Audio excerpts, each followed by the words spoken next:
All right, we'll just give people a few minutes to come in. Of course, we can always BS for a few minutes. So, Yeah.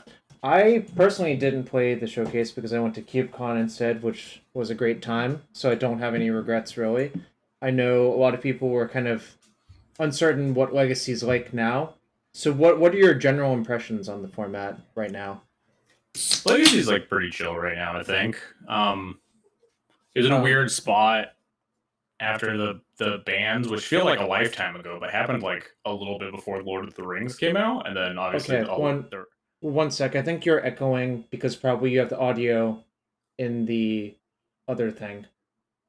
wait, do I? Oh, this does that fix it? Yeah. Okay, now we're good. All right, continue on. I just the double echo is not good. Yeah, All right. gotcha. All right. So then the Lord of the Rings stuff came out, and then that has pretty drastically impacted Legacy with obviously Orcish Bowmaster, but also Troll of Khazad-dûm and fourth Mm-hmm. Eorlingas, and probably a couple other cards I'm forgetting. Lorien revealed, even now like up the beanstalk with the most recent set. So Yeah. it's been pretty interesting, and I don't think that Legacy is in like a solved state or anything. So I've been enjoying it. Yeah, it's kind of weird. I think there's a lot of work to do on a lot of decks still. Yeah. I've just been taking a hiatus for a little bit, although I'm kind of back now, slowly easing back into it. It is interesting that Up the Beanstalk, I think, was a very powerful tool for only certain types of decks. Like basically, I think you have to be a blue deck, obviously, to play that card, and I think specifically you have Mm-hmm. to play Force of Will, and you're interested in a very long game. So the decks kind of look like the 4C decks from Modern, but updated with the more powerful cards. So like you don't have to play like Omnaths, you don't have to play like I don't know, the other cards that aren't very good, frankly. Instead you get to play like Source of Plowshares.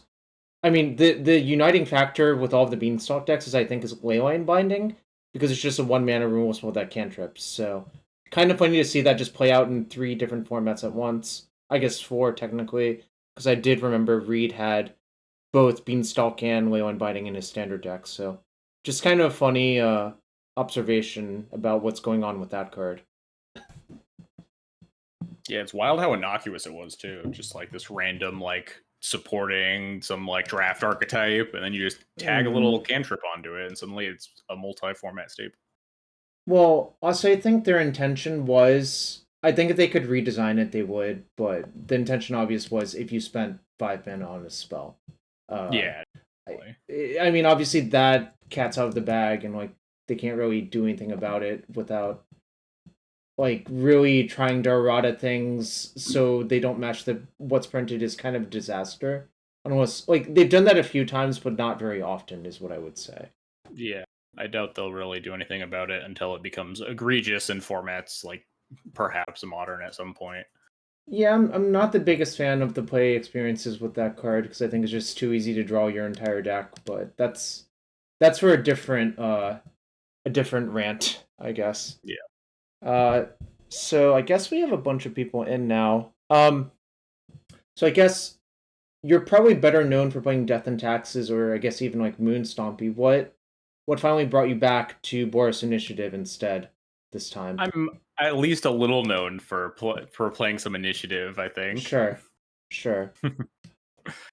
Not so much after the White Plume ban though. I was definitely less into this deck for a while. I also just like kept writing it off, uh, regardless of people kept doing well with it after fourth got printed. And I'm just like, I don't understand how this deck ever beats like Scam or Shadow or just most of the Days decks. I just don't really get it, and I just didn't really give it its fair shake. And then um, the one big person that influenced me, I guess two big people probably. Sahar, I know, has been working diligently on this deck basically forever. And then also Michael Mapson, who beat the crap out of me during last month's RCQ online in like round 4, and then he went on to like win the whole thing. He at least Mm-hmm. qualified for the RC. I forget if he won or like top 2 or something. But yeah, he beat the crap out of me in the Swiss. And then the I think it was the challenge the day before the showcase. He got top 4 with Initiative again. I was like, all right, fine. Maybe this deck is good. Maybe I'll try it. And I just like copy pasted a deck list on Friday, 5-0'd instantly. I was like, all right, sure, we'll lock this in instead. Yeah, it's kind of interesting. I think the major difference between this list and the older list I had seen that had Fury is the mana base is cleaned up a little bit. You are sort of looking for some overlap on your creature types, so Cavern works a little bit better. I think basically cutting Fury made the deck better, in that you just don't have this card that's kind of hard to use a lot of the time. Like you're basically a white splash red deck in a lot of ways instead of being like a full on Boros deck. Yeah, definitely agree with that. Fourth does put some extra pressure on the mana base, but also Sure. fourth's just super busted. So Yeah, I was thinking about that. I think like basically the fact that you don't actually have to cast it early means it usually works itself out. And if you ever get the initiative, I think it absolutely works itself out because you just go get a basic land to go cast the thing. But I've seen versions of this deck that play 3, 4th, 1 Comet. I assume you don't really like that. I personally don't like that, but I've never played a game with this deck. yeah, I think Comet was like very overhyped and just people couldn't really play it online and for forever. I've played that card. I didn't really try it in this deck, but I've seen that card get activated enough times at this point that I'm not impressed with it. I would maybe consider it if you wanted a 13th payoff in Boros Initiative, but I think it's just like leaps and bounds worse than casting fourth at basically any point. I mean, I was immediately off Comet where when I registered in an IRL tournament, casted like 3 times and it did literally nothing basically every time. So I'm just like, I don't think this card's right. Obviously, that's not a huge sample size. It's just that I think people remembered the like high roll states way too often, which is basically whenever you roll a 6. Um, yeah, I mean, fourth is just a messed up card. I think we don't really have to say much about this card because basically everyone knows it from Vintage Cube by this point as well, where it's a very high pick and also takes the game over, or sometimes gets you killed if your opponent ever takes the Monarch. Anything else interesting to note about this list? I guess like for those of you who don't play a lot of Legacy, the goal of the deck is to play like a 3-drop on turn 1 and a 4-drop on turn 2, and then 4th Eorlingas at some point. Like a lot of the stompy decks look like this. You just have a bunch of soul lands, a bunch of fast mana, and a bunch of 3 and 4 drops. And I guess Chalice is your 2-drop, quote unquote, in that you tried to cast on turn 1 as well to shut off all of the good 1-mana spells, of which there's so many. But Chalice is just like gets grandfathered in as just being such a good lock piece with Ancient Tomb, but like this deck does kind of divert from the path of a lot of the Stompy decks. Probably Moon Stompy is the easiest comparison, just because Moon Stompy has all these lock pieces and then kind of these mostly mopey threats to try to close out the game. But the pressure is on cards like Blood Moon and Trinisphere to not let your opponent do anything. But this deck is much more on just spend all your resources, cast this giant thing that's going to take over the game very easily, and just crush your opponent before they have a chance to do anything. So, in a funny sense, that is closer to original Stompy or what I actually associate with Stompy with like green 3/3s that force you to sack a forest. It was called Senor Stompy. I don't know why it's called Senor Stompy. You can probably you need to find someone older than I am to actually get the origin of that deck name, but it was like hard. It was basically a mono green aggro deck that just had undercosted creatures. But in some ways, this is like the descendant of that, except instead of playing an undercosted thing, you just try to play your thing faster off of fast mana. So just a funny thing to think about when you brought it up. Rogue Elephant. Yes, someone remembers Rogue Elephant. That's the green 3/3 that forces you to sack a forest. I think the deck had like Rancors and Gaia's Cradle or whatever, like, a bunch of really some cards were broken and some were not so broken, is how I would put it. But yeah, so are there other cards people could play that you considered that you wrote off? Like Max of the Moon count is interesting to me. I don't know how you got there. I guess you said you literally copy pasted, but going forward, what are your thoughts on how this deck was exactly built? I think this main deck is very, very locked in for me. All the cards felt perfect. I saw in my process of finding this, I found the first list I found. It's really hard to find this list, by the way, because initiative just doesn't show up as an archetype on Goldfish. Is it WR every time? It just like it doesn't show up on like the metagame breakdown either. I think just like they turned on some flag of like kill initiative once White Plume got banned, so it stopped showing up or something, and they just never turned it back on. Yeah, I don't know exactly how the decks are scraped. I mean, obviously, like initiative did well in your hands and Mapson's hands. Yeah, it just shows up as WR, and it doesn't have like a little listing for it. Yeah, it doesn't have like a metagame breakdown on the like most popular decks, because initiative is like probably I would say like third or fourth most played deck in the format right now. Interesting. Yeah. Anyway, I was roundabout getting to what some of the people in chat are mentioning. The first list I found had 2/4, and I was like, that feels wrong. So I just kept digging until I found the first list with 4/4, because that card's broken. The only other customization that I've really seen in these lists are playing Anointed Peacekeeper or Boromir, whatever his subtitle is, the 3-drop. Well, Warden of the Tower, I believe, from Lord of the Rings set as well. Sure, that guy. Yeah, the one that the mono white Lavinia, and you can also sack it to make your stuff indestructible, and then you do the thing with the ring. Yeah, well, it turns one of your creatures into a legend, and then if you tempt again, which I don't think this deck really can, it would become a looter, like when it attacked. Yeah, and maybe then relevant if you're one of Karak. I think the third, I still remember all of these from playing too much draft. The third one I think is like, if the creature would be blocked, destroy the creature that was blocking at end of combat. And the fourth is like, if you hit your opponent, you like deal them 3 extra. So not particularly relevant here. Used to come up with Samwise the Stout-Hearted and Sorin's Ransom. Those cards have sort of dropped off from Legacy because they're just honestly not great, I think. Yeah, Boromir very clearly played because it's a mono white Lavinia. The rest of the text is mostly just flavor and get a little extra bonus points. But I think those cards are like kind of fine. But people are cutting Fable, and Fable's like the best card in this deck. So well, I mean, it's don't cut Fable.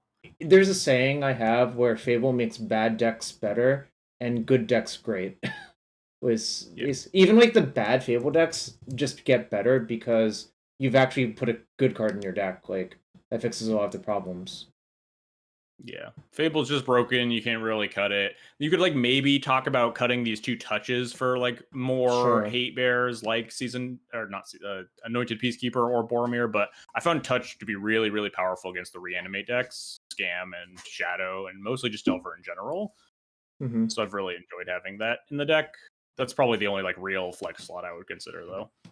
The most interesting thing I found was when I looked at your sideboard and compared it to the sideboard I had like last year around this time, the sideboards are very close. And I don't know if that's just because if people just took old lists and slowly worked them together to look like this, or if just the metagame has circled the background. Like the sideboard I had last year was like 4 Plows, 2 Containment Priest, a Null Rod, 3 Macabre, a Lauren, a Touch the Spirit Realm in the sideboard. So it's like kind of weirdly close for Mono White versus Boros. We're like a year later. I don't know how to explain that except maybe when you play this type of deck, your sideboard is going to always look a certain sort of way. Yeah, I think you're kind of right on the money there. Mostly your sideboard cards are you're almost always going to just be playing 4 Plow. Container Priest is just a really good card to play with your fast mana. You want some sort of turn 0 graveyard hate because it's legacy, so you play Macabre or Leyline. Magus the Moon, obviously tried and true. 3 mana on turn 1 casting Blood Moon is good, and Magus the Moon is castable off of Cavern, whereas Blood Moon is not. I've seen lists that play Blood Moon as well, because obviously Blood Moon is generally harder to take off the table. But I've enjoyed having Magus in the deck. I also suspect that the fact that Cavern fixes for your Magus matters more than like I would just play a bunch of Maguses before the Blood Moon if I had to guess in this deck specifically. I would agree with that. Let's see, anything else noteworthy about the deck? Yeah, it's kind of weird. I think like at some point I did look at Boros cards to imprint on Chrome Box for this deck, and honestly the options are mostly burn spells, which you don't really want to put in a deck like this. So like after fourth Eorlingas, I think there's not a lot of good gold cards to actually play in this deck, which is kind of funny to think about. It's real. I mean, it's always really painful to play like double color spells in your 8 soul land deck, right? Okay, so someone's asking about Fury. I'm gonna explain it again real quick. I think the deck was cleaned up, so the mana base is much better at casting things. If you have white, white, red, red, and a bunch of soul lands, I think you're just asking for trouble. Whereas this, I sort of view as being heavy white with, I guess, a touch of red for 12 red cards in the main deck. I don't know if that's how you view it as well. I guess it probably is. Yeah, it's also like Fury kind of got a lot worse after Lord of the Rings, specifically Sure. Troll. Yeah. Troll having 5 toughness is like genuinely, I think Troll single-handedly knocked Red Prison off the face of Legacy again. I think that deck is much. I mean, there was someone that 7-2'd top 16 the Legacy Showcase with it, but I think that it's very hard. The deck is not in a great spot right now, and I think it's largely because of Troll. Yeah, because Troll gets the swamp, and you can just cast Reanimate under Blood Moon anyways, and it can kill you very fast. So and it's got 5 toughness, so you can't Fury it. Yeah. Okay. So all of that tracks. I hadn't thought about the 5 toughness thing, obviously. Also, I think the other counterpoint is a lot of decks that might be soft to Fury have been slightly pushed down because of Bowmaster. Obviously, like not all the way out, but there's a tendency to get pushed down. Like small creatures get sort of naturally pushed out, so Fury becomes worse in that regard as well, I think. Yeah, that makes some sense. Okay, so those were, I guess, like, let's just see if anyone else has any questions about the deck, and if not, we'll just head to some matches. Can we get more cat and less magic? Well, I don't have control over the cat. The cat is, I do have control over the cat. I can move my head out of the way. We can get more cat. How does this deck do versus Death and Taxes? Well, I'm not going to answer that because I don't know the answer. I've heard differing opinions now that I've started engaging a little bit more with like initiative players now that I've kind of queued into this deck and I've been thinking about it for like Eternal Weekend. I always thought this matchup was terrifying as Death and Taxes. You could sneak out wins, definitely. I would say that D&T was like a reasonably unfavored, like 40-60 or something. Okay. It just, you have no recourse over their turn 1, like cast a 4-drop. And if they do that, it's just so hard for you to ever win. But I've heard a lot of people saying that they struggle against D&T, so maybe my viewpoint's just jaded by like all the times my opponent just has it all. My suspicion is I think it's just very play draw dependent. Oh, for sure. And also the fact that I think sometimes like a single source of pleasures does clean up the entire mess, and in which case Death and Taxes is going to win easily. Like that's most likely to happen when, you know, like it mulligans because its first few hands just don't have any fast mana. It's looking for like a playable hand. Then like on 5 you keep like, you know, land Chrome Mox, you know, payoff. You're clearly not going to mulligan past that, but it only produces one thing. That's the type of hand that Death and Taxes can very easily pick apart. Yeah. So I think the reality is, like, as in a lot of matchups in Magic, it's not percentages. It's just like knowing what the game's one side wins look like.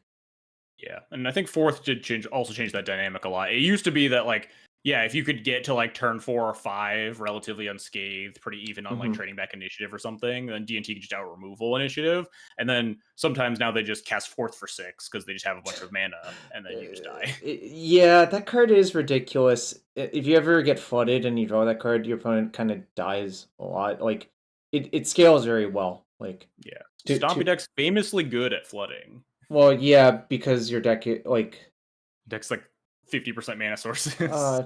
26. Yeah. Well, I mean, it's like and Spirit Guide. Yeah. Oh, I guess it literally is 50%. Wow. That's kind of funny. I mean, you can cast your apes. Someone asks, Gruul lands versus Boros Initiative. Do you side Torpor Orb? Is that too slow? I would mostly say if there's a lot of initiative in your metagame, you should just not play lands. But if you want to, probably Torpor Orb is one of your more effective cards. I mean, Yeah. I think you Kill should game just. one. I mean, I think you should just take the L. Is what I would do. Yeah. But I think the data for the showcase had lands of varying types. There was like green, white, and red, sure. green. But lands was like 1 and 8 versus initiative, and I watched Shoals Cubed his recap. He was the one win, and his opponent did not play the best. So like the lands, I think, does get pretty readily demolished by this deck. So Lands has a better matchup versus Boros. I mean, I think it's still bad, so I think my statement still stands. I mean, I agree that Swords of Plowshares makes you better, but I don't think it makes you better enough to actually win the matchup often enough, is how I would put it. It also makes you like worse to Magus too. I mean, I'm not even Completely free. Obviously, it depends on play draw, but I think Initiative can just win a lot of the games it's on the draw, whereas lands can almost never win the games it's on the draw. So it's I think it's just like kind of a mess. That's obviously my personal opinion. If you have different experiences, that's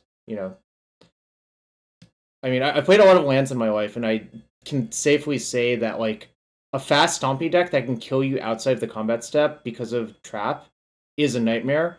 And you can't really cheese Lage because there's a lot of answers to Lage, so it is just inherently pretty bad. I also think if you're playing the initiative side, another way you can steal a win is to just, if you chalice on 2, it's kind of hard for them to do much versus you. Their deck kind of doesn't work very well. You can also just chalice 1, then chalice 2, and then the game actually ends. So, a lot to think about, but I guess that probably answers most of the questions that people have about this deck. And, I guess people actually want to see some games. Warning, XJ also warned me of this. A lot of the matches end very fast, but I think that's just the nature of the beast. Like, yeah. We can talk about opening hands and stuff, which I think is kind of interesting, but a decent portion of these games will definitely devolve into, and then I cast an initiative creature, and then they died. Okay, how do I pause? All right, yeah. Pause. So we're on the draw. I mean, obviously, you probably did look up your opponents to some degree, but not all the way through. Yeah, I usually look at my opponents, but like not super thoroughly. So a lot of the time I don't know what my opponents are on, like in the early rounds, and then I can work out stuff in the later turns. But turn 1 initiative or turn 1 Archon if they're like on a combo deck. Sure.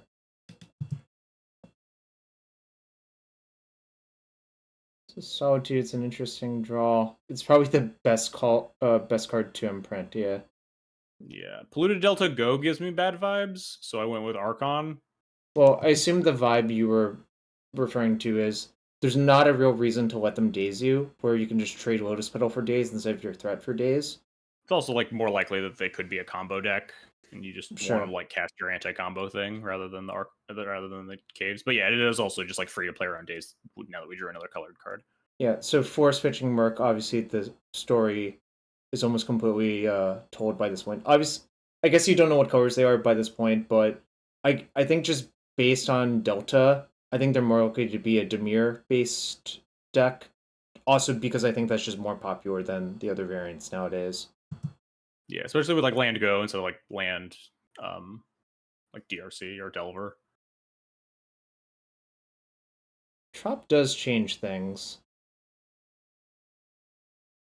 They're probably dazing you, and then so this is the like. Well, it could be a Ducat deck, although I guess the Ducat thing wasn't known by this point.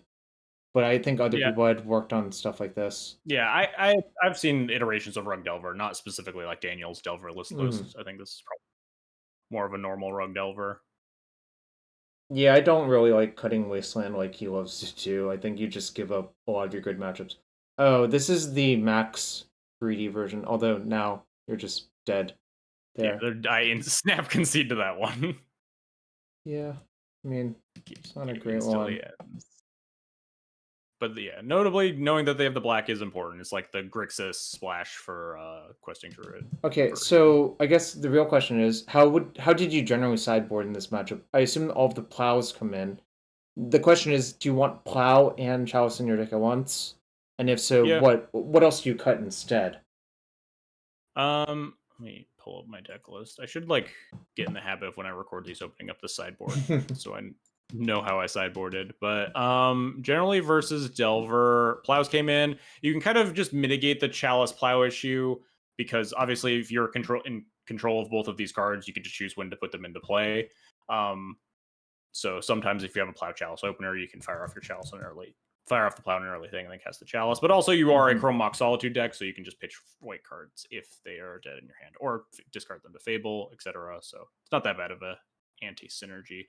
I generally shave down on caves in Delver matchups, the Lightning Bolt matchup specifically, just because caves is boltable. Seasoned Dungeoneer is much harder to answer. We did see a Dismember though, which kept me on my toes.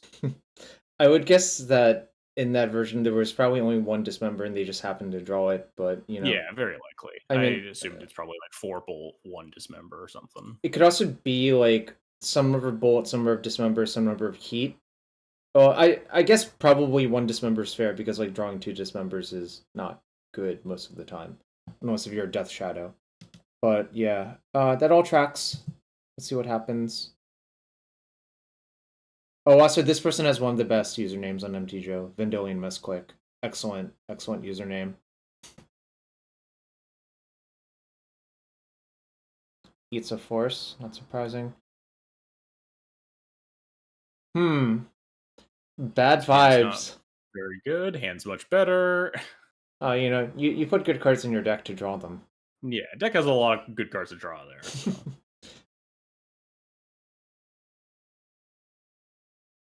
Yeah, it's kind of funny. I think Archon's like weirdly good versus decks if it doesn't die. Yeah, if it doesn't die immediately, just like their mana base just gets absolutely shut out. Good draw step, discard nothing. Yeah, it was kind of weird. If you hadn't drawn that, like, if you just drew a land, I think there's a case to be made that you should do that. Oh, that's a weird block, isn't it? It's a kind of unusual double block. I couldn't really think about what they were playing around. It So had 1 damage marked on it.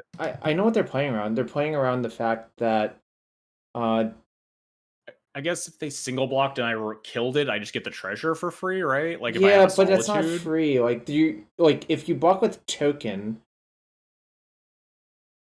it's weird. Okay, so I would just only block with token, with the 1 damage marked on it, and just be satisfied. And if they use a removal spell on the token, like who cares? But I think the other thing that they realized is how useful is this Bowmasters actually in the matchup, and the answer is not that useful. I think it's useful to have a board presence in this matchup. You want things in play versus initiative because then they immediately get punished by me casting Seasoned Dungeoneer.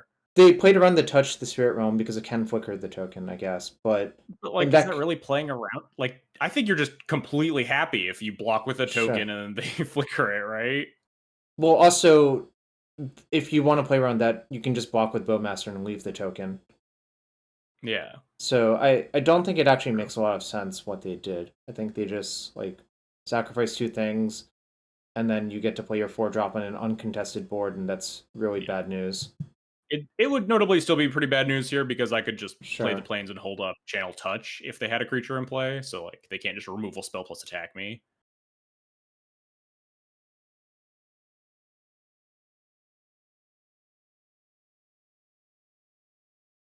Chalice, which is incredibly messed up, and we're just miles ahead. Oh, so they only have 1 card, which is not many cards to work with in this board.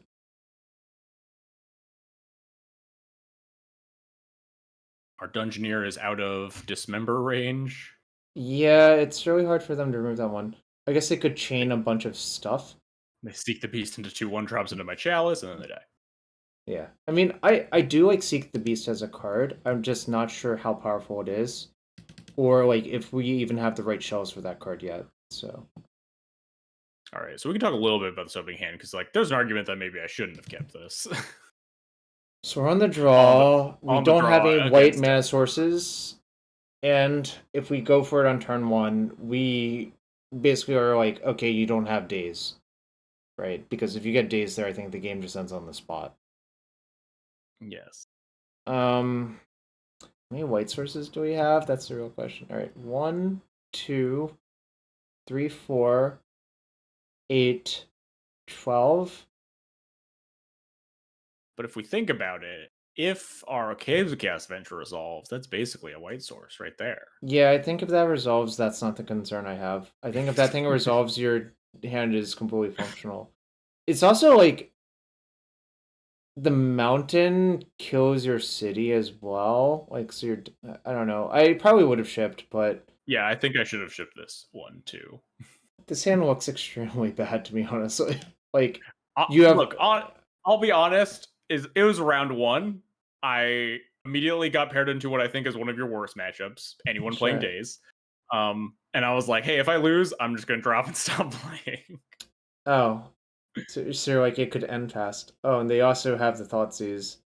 Okay, Chalice of the Void is obviously a very good draw here. Yeah. I agree playing Mountain Spirit Guide because I think just getting your city blown up is an easy way to lose. I agree with playing nothing. Now the real worry is, what if they just play a threat? They also didn't. Oh, because at the Chalice one, they seek the beast into a channeler and a force of will. I think you're supposed to play the Channeler because you have Murktide in your deck, right? Well, I mean, it doesn't make Murktide more. Yeah, but just, I mean, also if you have Unholy Heat or like a future DRC once you remove the Chalice, I don't know. It feels like there's enough reasons to do that. Did you consider Chalice 2? I think you should Chalice 1 first versus deck, then Chalice 2 later. Like that Chalice 2 that I attempted to resolve. Yeah, I mean, obviously they force. Oh, this thing's actually big now. Feeling pretty good here. If we just like rip any white source, and that is a very good white source to rip. So they can hit you once to take the initiative, but it's fine. And they're hellbent, so they need to top deck like exactly Dismember, or else we just get to kill them. Yeah, I mean, with you having 2 Oblivion Rings here, I think it's just probably a check mark. Yeah, I mean, it'll be scary, of course. Like, you know, they even just play their land there. I think about playing around like another hardcast Force of Negation. I was like, I could like just channel on their turn and keep the initiative, but yeah, they just go hellbent. It's like, okay, I can just cast this now. Yeah, you really shouldn't do that, but you know. Agree with Forging because you saw Dismember already. Yeah, and we're just trying to kill them now. We have an extra removal spell. They're just it's time to get them dead. Like, all things considering, their hand was pretty good. I think they did mulligan once, so that's why they're already out of cards. Yeah, I just drew very well. Mm-hmm. Trap. They are trapped down to all right, well, easy win, you know, you love to see it. Sometimes you take the you just get lucky. It's important to take the easy ones, I would say. For sure. Yeah, we'll notice a theme in this, and that is I get very unlucky for a while, but lucky enough to win. But my die rolls are 1 in 5 to start this event. My only die roll win for the first 6 rounds right here. Yeah, but then I rattle off a bunch of die rolls. Yeah, but if the important matchup. Sorry, go ahead. But if you win, you don't care if you lost every die roll, right? Yeah, but it means that I'm saving my die roll luck for the oh god, please don't do this. Just all right. Lotus Petal. Okay, what vibes are you getting here? Wing Zero of NC, whatever their name is. They're sneak and show one trick. Okay. So that's why I don't cast an uncounterable Archon, and I save for uncounterable Cave of Chaos Adventurer instead, because Archon's like fine for sneak and show, but it's more than fine to just put an off show and tell instead. And cats about to knock some stuff down. Cats. Hey. All right. So someone asked why not use the double attack tree. Well, it gets protection from creatures, so the second trigger fizzles. Is how that card works. It's a lesson you learn. Weird. I'm gonna rewind this past turn. I was a little confused on how exactly it's broke down. So the turn after we play our Caves of Chaos Adventurer.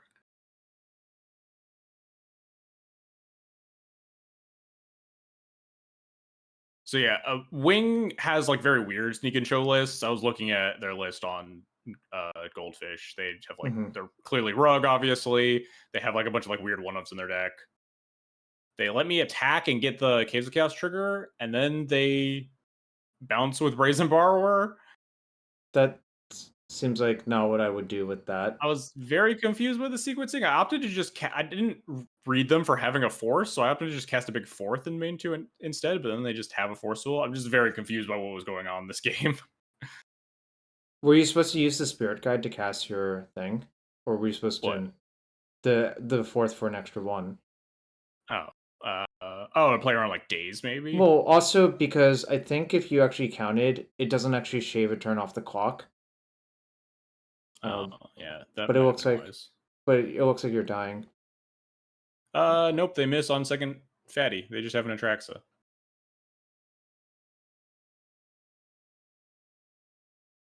They get what? Island Force, Pedal, Omniscience, Ponder. Yeah. And we have a Caves of Chaos Adventurer and are going to Throne next turn, so we're not dead. They didn't shuffle on the Ponder and then don't have a thing to put in off the sneak attack, so I have no idea. Well, so I think their plan was to use Atraxa or getting initiative to shuffle their deck. So they kept 1 good card, but not 2 good cards. Oh, that makes sense. And you hit a land I guess you can use to force your Archon through. Yeah, we know they have Omniscience, Force of Will in their hand, which actually they fuck up right here because I think they're supposed to force my Fable of Lemura Breaker because nothing else is forcible and they don't really need the Omniscience. That's true. But then they just let it resolve. Thalia, Heretic Cathar would be better than Arcaneer. I think you could theoretically die to Omniscience if it was They need Show and Tell plus Omniscience plus Emrakul to kill me where Sneak Attack couldn't here though. Yeah. Basically Archon prisons out a lot of things, I think. And also, if they had just forced this Fable, then this Emrakul would probably kill me. That's very now funny. I have 2 extra permanents. Yeah, they messed up because now they die instead, I think. Yep. That's very funny. Sack 5 lands Fable, chump block Emrakul with Archon. Forge onto Dungeoneer. 8, 13. Oh, that's over lethal. 8, 13, 15. Yeah. You'd think that, but what if they have a second Emrakul to block? That makes the game very weird. And that's why I stack the triggers with Dungeoneer to resolve first, so I can look for another initiative creature. Sure. Because then if I find this Dungeoneer, I can cast it for free off the Caves of Chaos Adventurer, because I've been through the throne, and then trap them for the last point damage. Oh. Wow, that's very goofy. Oh, I think a lot of people might have messed that up, actually, but good job. Yes. Yeah, I didn't think about that, but obviously that's 100% correct. It was really... it was a really sweet game, beating Atraxa and 2 Emrakuls. So if you've completed a dungeon, Caves of Chaos Adventure lets you cast a thing for free. So what you can do is you stack the triggers from Seasoned Dungeoneer to explore first, because if it's a land, obviously you get the land into your hand. And also if it's just a bad card, you just bin it. So you should just explore first and look for another initiative creature.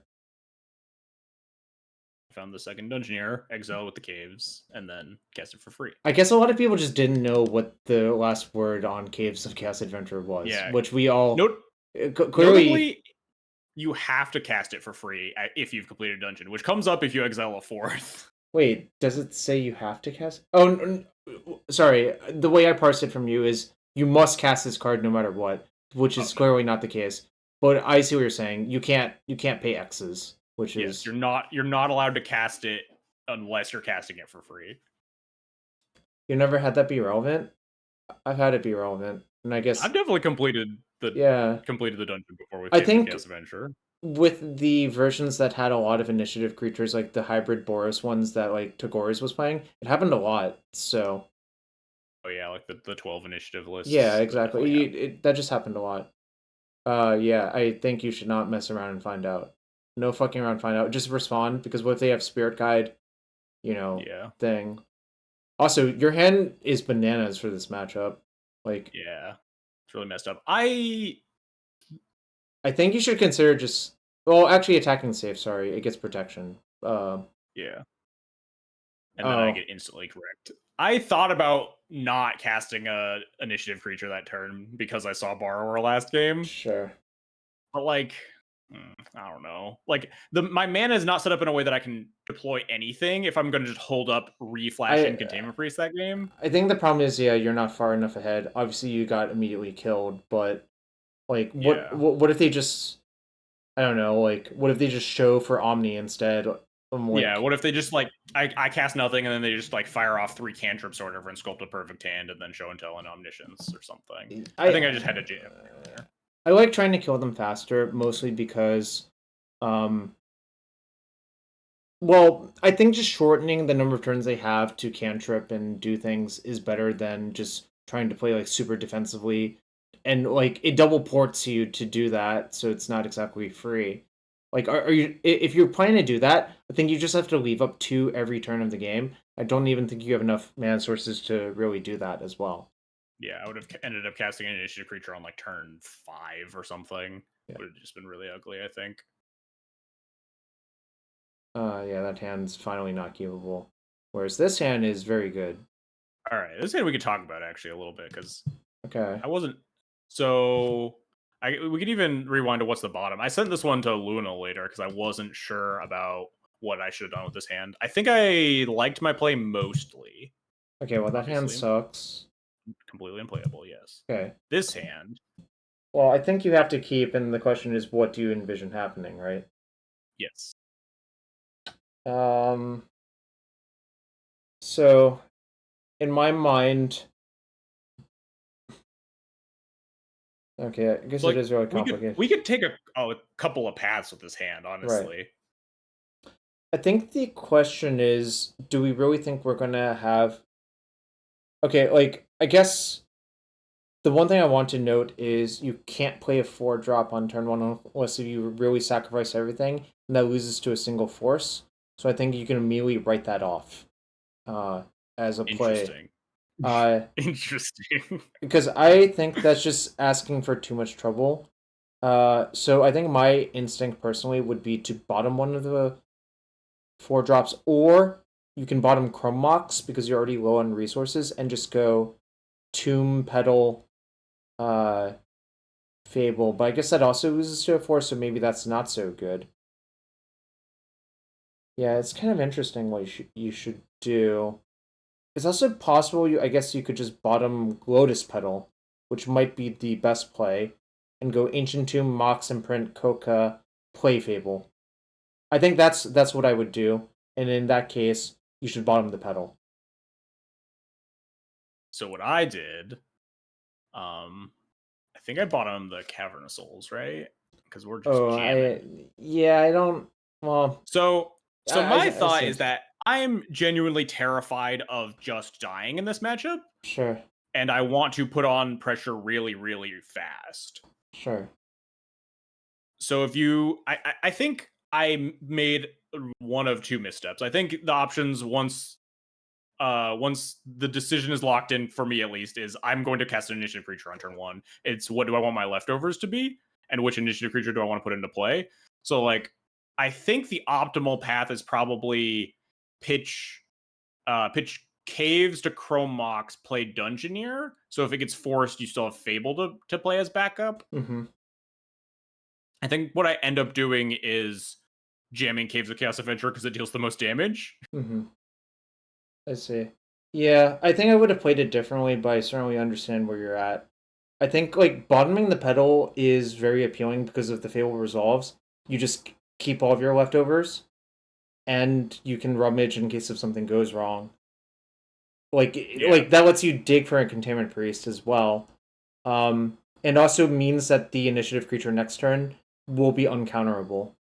Like whichever one you decide to keep, because you're pitching one to Chrome Mox to play the Fable on turn 1. Oh, I guess it has to be Dungeoneer then. Never mind. Yeah. So Which is like I haven't done the math on how much slower that kills, but like I am scared of like just dying to what Sneak and Show is trying to do if I just give them too much time.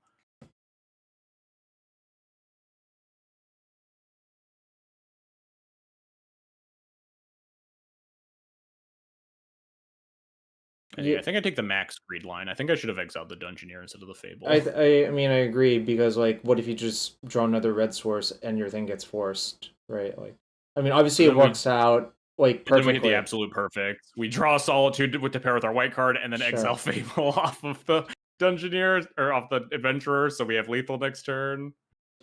Yeah, your play worked out better when they had nothing. I think my play works out better if they have a single Force of Will in their hand. Yeah. Notably, I think I don't know if this is like a correct assessment, but I think that Sneak and Show is less likely to incentivize having a force in their opener versus initiative Sure. because doing their play in A is like meaningfully impactful, whereas like a lot I of fair agree. decks that's not. Yeah. Also, they just conceded to your Fable trigger. I mean, I guess they were dead. I think they just realized that I had lethal once I trapped them. Trap kills really fast. Anyways, I guess a lot of people learned a valuable lesson about what Caves of Chaos Adventure actually does, which is kind of funny. Also, Air Math, I've tapped more than 3 Undermount Adventurers for 6 mana just by myself, so I'm sure more people have done that. Yeah, you have to play a very specific type of deck, but it is obviously possible. Okay, Forget why I kept this hand. I think I looked them up and they were on like. I mean, do you keep this hand for Cephalid Breakfast? Yes. So that's my suspicion. Oh, tapped waste. Cephalid Breakfast. Well, and also yeah. we just have great draws, which would be the theme of this of this showcase. Well, I mean, the answer is, like, in order to duel in a tournament, generally speaking, you have to run slightly above expectation or be like literally one of the goats, which I'm not one of the goats. I would say you probably don't think you're one of the goats. I'm pretty good at Legacy. Sure. Oh my god, there's an open all chests after this. God damn it. Alright, I guess you can stick around for that. We can talk about me opening a million chests. Shout out to Rachel Feingersh.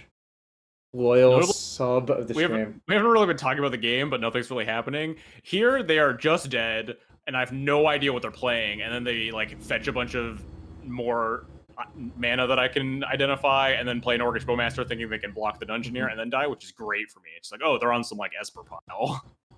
It's true. Previously, the information was like Tundra, Plow, Ponder, and blue fetch lands. Just like, I have no idea what this is. I guess the question is, does your sideboarding really change that much if they're blue-white versus Esper versus Jeskai? I feel like the answer is not very much, because if you look at your side... I would have probably not brought in Magus in game 2 if they had just... Although maybe I would have, because we saw Pluto Delta specifically. You also saw a Wasteland. Yeah, maybe I would have brought in Magus anyway, I'm not sure. Unplayable hand, slow but okay hand versus control. Okay, so I want to make a note about these hands, which is, I think you have to keep them, but man, they make me hate Stompy decks so much, because these hands... These hands are miserable, and you'll see in this game, this hand is, in fact, just, like, kind of garbage. So, I guess someone's asking, what did you sideboard versus person? Shaped some Solitudes. For some Maguses? Yeah, brought in the Maguses, that's it, yeah.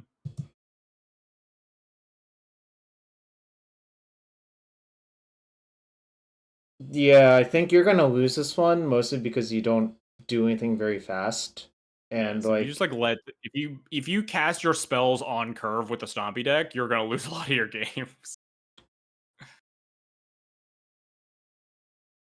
A monster. Oh, that's like not great, because it means all of their 1-drops can just be thrown away for damage anyways. Yeah. Draw Spirit Guide, so I'm like, well, maybe if they have no removal, they can cast into the Chalice, or that they can't Chalice, and then they snuff out, and then I concede on the spot. Oh yeah, I mean you're dead. Yeah, I mean, this is the flip side of playing Stompy. Those games are just unwinnable, even though, like, I think you are supposed to keep, because if you just draw a soul land, your hand becomes a lot better. Oh, this hand... Oh, I guess I would keep. The question is, what do you do with it? Against control specifically, I think it's a pretty easy Fable. Sure, I agree with that. If I was like on the play in like a blind game 1, there's definitely an argument for casting Caves. But I think versus when we know our matchup ish, I'm just gonna jam Fable here. Yeah, I think it's better if it gets killed, especially, and also it's like loot into the 4th mana worse. It's also better if this gets forced than to commit everything into a Coca, obviously. Yeah.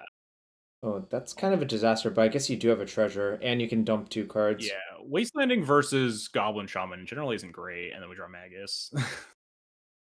I feel like Another this... good draw. I think this locks most of their deck out, except for Lorien revealed for Island. Yeah, for Island, and then have Hydroblast maybe, and Yeah. then they just don't have that, so... I mean, it looks like they're dying to your creatures. Did they try to tap that for Plow? And then I think realize... so. Yeah. Yeah, Fable's a Yeah, disgusting card. Wastelanding into onboard Fable is psychotic. I agree. It doesn't really make a lot yes. of sense. Like, it It just seems like you're... does not work out well for you.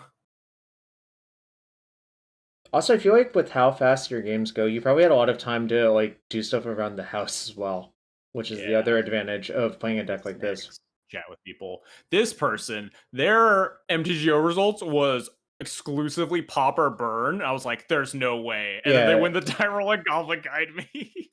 But I think this must be a pretty good matchup for you, especially when you have the Chalice. Although you're getting skewered and Rift Bolted, but I think your creatures being big and killing fast is the key to the matchup. Yeah, a little scary here, but I think we've mostly stabilized. We have a Chalice and a thing that can block, so I think we're pretty well off. I also no, never mind. Yeah, this Ancient Tomb really does not want to be played. That's what I would say. That's why I led with City Chalice. Sure. Just like, I'm not taking damage off this Ancient Tomb ever. And then once we hit this third land, I identify I'm just gonna channel to Flicker the Goblin Guide to gain 2 life, and I then agree. next turn I'm gonna cast Archon of Mary to block it, rather than like trying to exile it with touch or something, because I just need to get them dead. Oh, I agree with that 100%. Because I think the way you lose is like Fire Blast nonsense. So taking any damage from that you don't really need to is a disaster. Definitely. And then we draw Chromox too, so it's like I get to take 2 less damage if they have Price of Progress. Just they're dead next turn. Also, it kind of looks like they only drew 1-drops, if I had to guess. Yeah, pretty likely. They could maybe have like a Fire Blast in there and then just not have the last 3 points or something, but Why do people play Lotus Petal if Fable is just infinite Lotus Petals? Because your Goblin Shaman doesn't always live? my Goblin Shaman always lives. Well, that's why you did well in the tournament. Game 2 against Burn. That's not going to cut it, no. Very bad hand. That is probably going to cut it. Better hand. Yeah. Chalice good. Solitude, like, weirdly good as well. Like, I would hope to hardcast it at some point, really, in this matchup. I was not keen on like casting it right here, but then they shatter my Chromox, so I'm like, all right, I'm gonna take a lot of damage off the guide. I think they also should have considered killing your Chalice instead, although I guess you killing Yeah. other... Oh, wait, no, did they see Chalice off of the... No, they cast their Smash before they cast... Before they attack, yeah. So my read was that they had a second Smash, and that's why I ended up playing the second Chalice on one. Sure. I was like, there's no way they shatter the Chromox unless they have second Smash to Smithereens, right? And then they just never shatter the Chalice, so I don't know. I think probably they should have attacked you first and then seen what to kill with the Smash. Yeah. Certainly. Although, it kind of looks like they're dying again to these things. A Rift Bolt. Well, you're drawing 2 cards for his turn versus a burn deck, and there's a Chalice of the Void out. This is maybe the only interesting turn of the game right here. Yeah. After, I think I pause specifically to, and then I'm like, wait, no, I need to pause here after they Price of Progress me to let me talk about this during the recap. Sure. So I wasn't sure which was the better choice here between Chalice on 3 or Chalice on 2 plus Fable. So the reason a Chalice on 3 is you get the free Rift Bolt, right? Yes. Yes. However, that would require you to play... Oh, no, I guess the city kills itself anyways, so it's the same number of lands. Yeah. It's mostly that I don't have lethal next turn if I play the Chalice on 3. So I suspect, given that, I would just try to kill them next turn and not give them time to draw like something. Like, I've seen decks like this play Volcanic Fallout, and if you give them time to draw into that, it's kind of a disaster. Yeah, I was just a little bit Well, scared sure. going to 6 off this Rift Bolt. Like they could have like Mhm. Skewer Fire Blast or like Skewer or like Sure. a second Price of Progress plus it's. I guess second Price Progress doesn't work because that's why I'm putting the Chalice on 2. But Hmm. I felt like there were a decent chunk of 3s that killed me, and like using the Chalice to gain 3 life would be nice. Sure. But giving them a draw step, I guess, is like I don't know. I think I like my play, but I wasn't 100% on it. So, given that, I assume you went for the Chalice of the Void. Yeah, I played Chalice on 2 and then Fable because I just want to dead them. Oh, it's Chalice on 2 and Fable. That might be even better than just Yeah, either because of it the still other turns things. off Sure. pop and more Sure. smashes. Okay, and it also presents lethal, which I think is actually the thing I'm the most interested in. Yeah, that's why I would ever Chalice on 2 over Chalice on 3 Yeah. is it also lets you present lethal this turn. Okay, I think this is good then. I think the like getting the Rift Bolt doesn't really matter, is what I would say. Because I think if 6 is you're 9 is a much comfier life total to be at than 6, right? versus them having access to 4 cards. Oh, I guess that actually, yeah, I guess I would cut off like double Fire Blast as an out. Yeah, double Fire Blast or like Fire Blast Hmm. plus, and it like turns off Skewer for 1 mana there. I guess what you could do is look at their burn, well, like look at an average burn list and determine how many things actually kill you and how many of the cards that they would be sandbagging to not cast. Like certainly, it's actually pretty Yeah. likely that they have 1 Fire Blast in their hand, right? Yeah, my guess is that they had maybe a Fire Blast and like a bunch of 1s, and that's why we paid Sure. like the first 2 turns of the game were just like draw go or whatever after they cast the smash. So I guess the cards I would look at, especially in a postboard game, are how many exquisite firecrafts are in the average list. Because I You think counter like those anyway, right? right. Well, the point is like if you counter the Rift Bolt, you're not dead to Fire Blast plus Firecraft, right? Okay. So that's Or, what I mean. Like I would just look at how many ways I could possibly be dead, given the fact that I'm pretty certain that they have a Fire Blast. So the question is, how many things can they top deck that actually kill you there? You've already seen Skewer the Critics from their deck. So if they have Fire Blast, I guess it would be like whatever number of Rift Bolts, whatever number of Skewers. I guess whatever number of Rift Bolts -1 plus whatever number of Skewers, plus whatever number of Firecrafts are all lethal. But then like you have to weigh that versus giving them another turn to draw like another card when you don't have lethal because you haven't played your 2/2 out. So my suspicion is it's still correct to play the 2/2 out, but obviously like it's not 100%. yeah, I think I liked my play. Just like giving Burn an extra turn felt more important than because there are 2s and 3s in their deck. We're turning off some number of them. I don't know the exact numbers of either, but we're Right. probably turning off like at least 6 cards, right? 3 more pops and probably like 2 or 3 more smashes. So Right. insignificant number of 2s that we're cutting off as well as presenting lethal. Yeah, Louis also agrees with cutting off a turn. I think just like in these spots, I generally believe cutting a turn off is more correct because it's just an extra draw step. Basically, like doubles the out count essentially, like for Yeah. lack of a better, because like you get 2 draws instead of 1. So, yeah, I would believe that just playing the thing out is usually correct. I think if you showed most people with no reference that like who are like high level players, they would almost all say try to kill your opponent. If I had to guess, Yeah, that makes sense. time walk is restricted for a reason. It's true. So this is like kind of an interesting one. I think it depends a lot on what you think your opponent's doing. I didn't know what my opponent was doing here. This hand was like kind of mid. I think And it's then kind much of a nightmare. worse. Yeah, it's much worse versus that. I also think this was like maybe just wrong casting this chalice here. So I wanted to unpack that. I think once they've Zenith for 1, I wouldn't even bother playing the Chalice. Yeah. Like, Specifically, Zenith identifies that they probably don't have any 1s in hand besides like maybe a Reclaimer, because obviously they'd play any mana dork before they convert a Zenith, right? in the dark, if I was playing against you with Death and Taxes, I would not Zenith for Dryad Arbor. No, I would play like any other mana dork out first. Like, Yeah. assuming you were Death and Taxes, just because the Zenith is more flexible later and the game's likely to drag on. in this particular case, especially versus if I thought you were playing like a Chalice deck as well, like the Zenith is better versus Chalice than a 1 mana Mandork is, so you can pretty much write that off. Also, for being honest, I don't think when I kept this hand, I realized I couldn't cast the Case of Chaos Adventurer. I was wondering about that because I looked at this hand. I'm like, we don't have any red mana, so it seems kind of awful. I think when I hit keep, I was like, well, it's got turn 2 Cocoa. That seems fine. Well, yeah, okay. That explains a lot, actually. I mean, obviously, like, people mess up.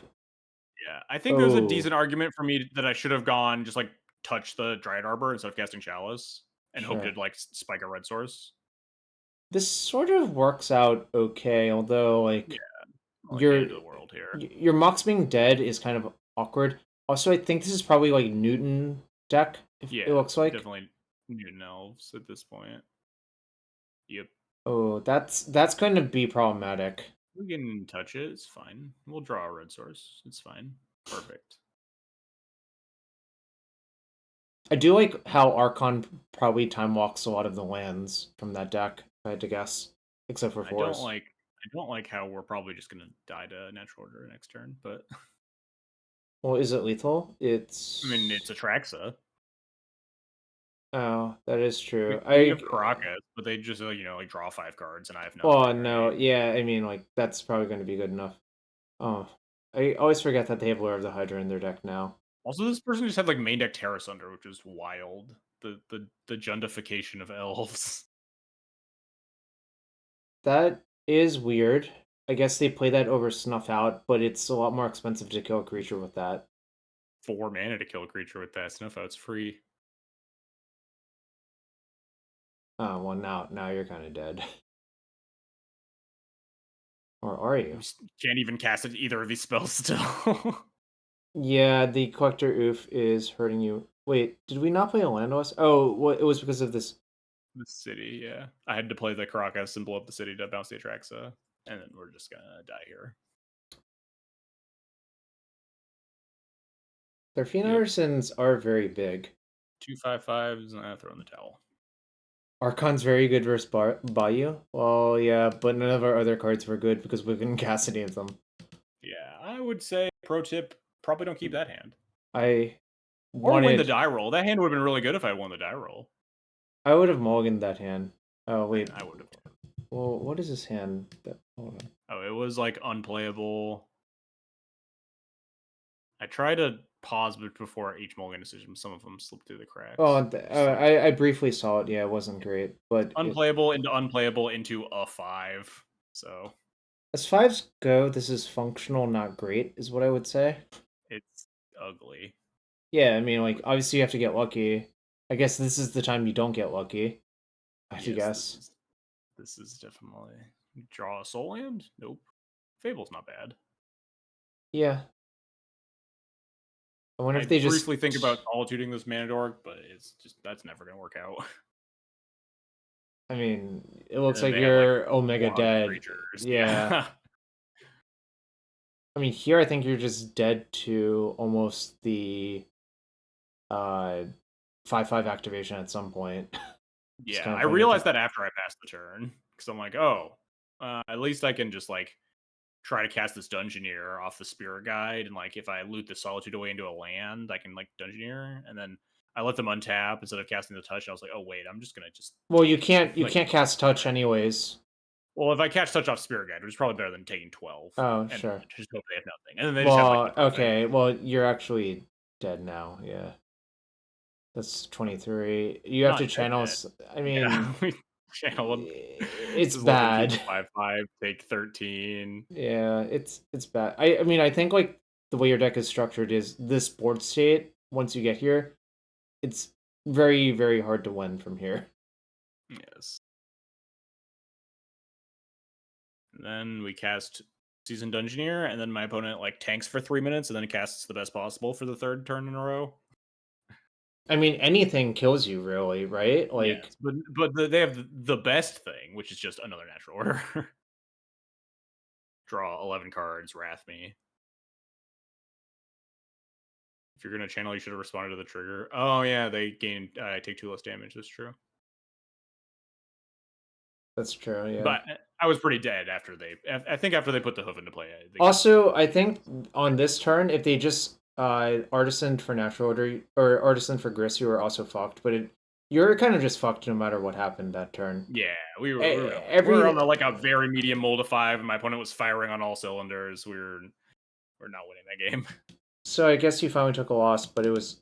I mean, like the cards just didn't really line up very well. Also, I don't know what's supposed to happen in that matchup. I would suspect that's probably one of the major matchups where cutting Fury makes you a lot worse. Yeah, definitely. That matchup is pretty dicey, very play draw dependent. You can steal a lot of game ones, like similarly against Death and Taxes. If you just like slam a broken thing on turn 1, just neither of my hands ended up working out that way, and I lost the die roll. Is Yorion Cloudpost? Yeah, you're in Cloud Post. I played against this person before. They're just an absolute weirdo. I see. That I would not like put Yorion Cloudpost as a deck that I personally want to play, but you know, teach their own. We opened up game 3 instead of game 1. Oh, did we? Apparently, yeah, chat, that's what chat's saying. Spoilers. Oh, wait. Oh, why are they? What? I don't know how that happened. Why did they get sorted like that? That's so bizarre. None of the other ones are sorted like that. Yeah. Okay, that was weird. I don't know how I managed that. Well, I guess I didn't look at the file and I just assumed it was in like roughly alphabetical order. Okay, well, spoiler: our opponent's Cloudpost. Yeah, which we will find out right here after they reveal Yorion, and then I looked them up on Goldfish. They're just having a good time. And fair enough. Against the well, you know what's really good versus Cloudpost? Well, I guess all of their lands come into play tapped anyways. Whatever. Except this basic forest tilt. But all of their Cloudposts are already tapped, is my point, right? Like, yeah, so but they couldn't cast this Reclaimer if they had non-basic forest, except for that non-basic forest. They could have cast that one too. Yeah, I guess this matchup is like about killing them fast and nothing else matters. Yeah, you just need to like murder them before they get to Primeval Titan. That's pretty much it. I think they're going to get to Titan before you kill them, if I had to guess. Was it even good to play the Archon? I think it was good to play the Archon specifically because of how they started. I wanted to stifle green mana for like a Reclaimer development, and then they played Basic Forest, which was horrible for me, but I didn't think that was very likely. They have 2 forests in their 80-card deck. Also, I think it's interesting that they got Flagstones instead of a Cloudpost, but I guess now they're going to get a Cloudpost and then still be able to cast Titan because of Yavimaya. No, the Yorion green-white Cloudpost deck has 2 basic forests. This their list was on Goldfish. I guess I didn't think about the fact that Yavimaya would also punish that decision. I didn't check how many Yavimayas they had. Wait, which apparently was at least 2. 7, and it looks like they're dying. Wait, what is this? No, they cast Primeval Titan. Oh no, they cast March for That's I guess in a Yorion deck, if you want to play more removal, the options are Cloud Post, need a bunch of mana. Sure, that is interesting. I guess March does make sense. Yeah, Throne of Dead 3. They're in Dungeoneer, so they're dead to trap next turn. Unless they just cast Primeval Titan and put a Glimmer Post into play.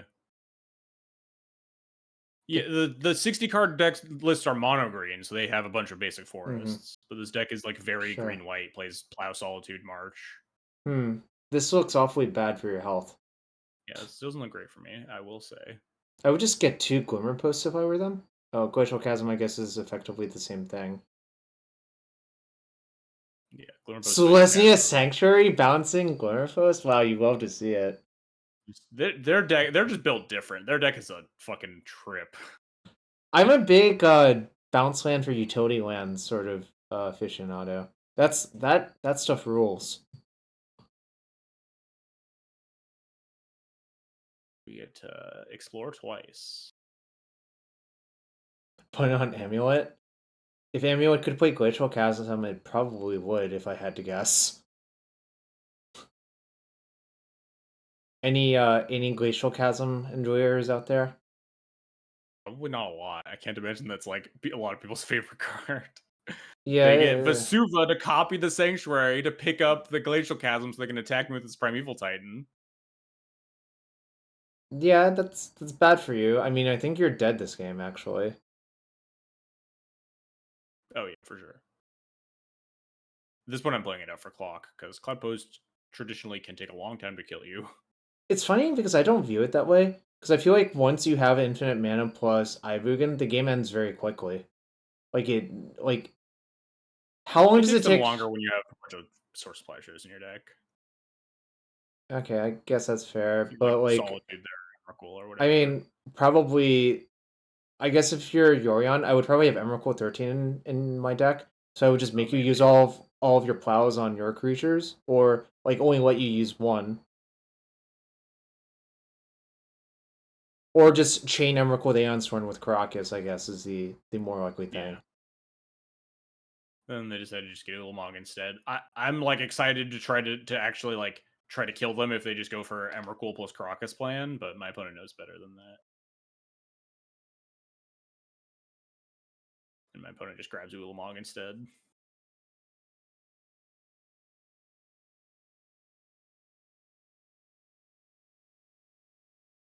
It's true, you have enough mana to hardcast Solitude. So that's probably why they did this instead. Yeah. I guess my opponent's at like 13 minutes on their clock. Yeah, okay, I see what you're saying, but I generally believe that I think the deck does kill fast enough once it has like this board state.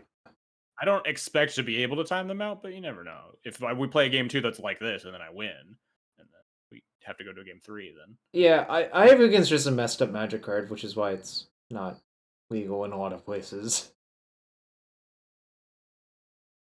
I guess it's only banned in one format, but now you've been checkmated probably. I think about like I think I sit here and like let them go to attacks. I'm like, all right, I could like chump block the Emrakul, and then if they Karakas the Emrakul, or I chump block the Ulamog, and then I could like Solitude the Emrakul. I'm like, wait a minute, this Ulamog's just gonna attack me twice and mill my entire deck. Yeah, Ulamog's good at actually like killing you, but not actually killing you, is what I would say. All right. Yeah. Okay. So how? I guess the Maguses come in. Does anything else come in? Magus, Klaus, Containment Priest. So you cut Chalice of the Void? Yeah, cut Chalice, Yeah. cut. I'd have to look at my list again. Something bad and slow. Something bad and slow. Maybe like trim Fables. Maybe I forget exactly what I did. That sounds about right. Maybe just cut Fables and Chalices for Plow plus Priest plus Magus. Okay. I could buy that. I could also buy leaving in the Fable on the theory that it like digs to a Magus. Maybe I left it. I forget. I don't remember exactly what I did, but most of the cards are pretty decent. Yeah, it's kind of weird. Like I think you could justify having a lot of cards in your sideboard or main deck in your deck still, right? Yeah. My opponent very clearly respecting the threat of Blood Moon effects. Yeah, I mean, sometimes it's free for them to play around. I would say, like, often it's not free for them to play around it, but... Oh, I guess with 2 fetch lands, it makes it very easy to justify doing that. Yeah.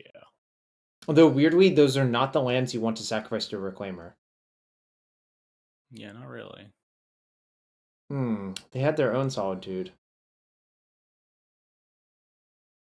We skillfully draw Dungeoneer.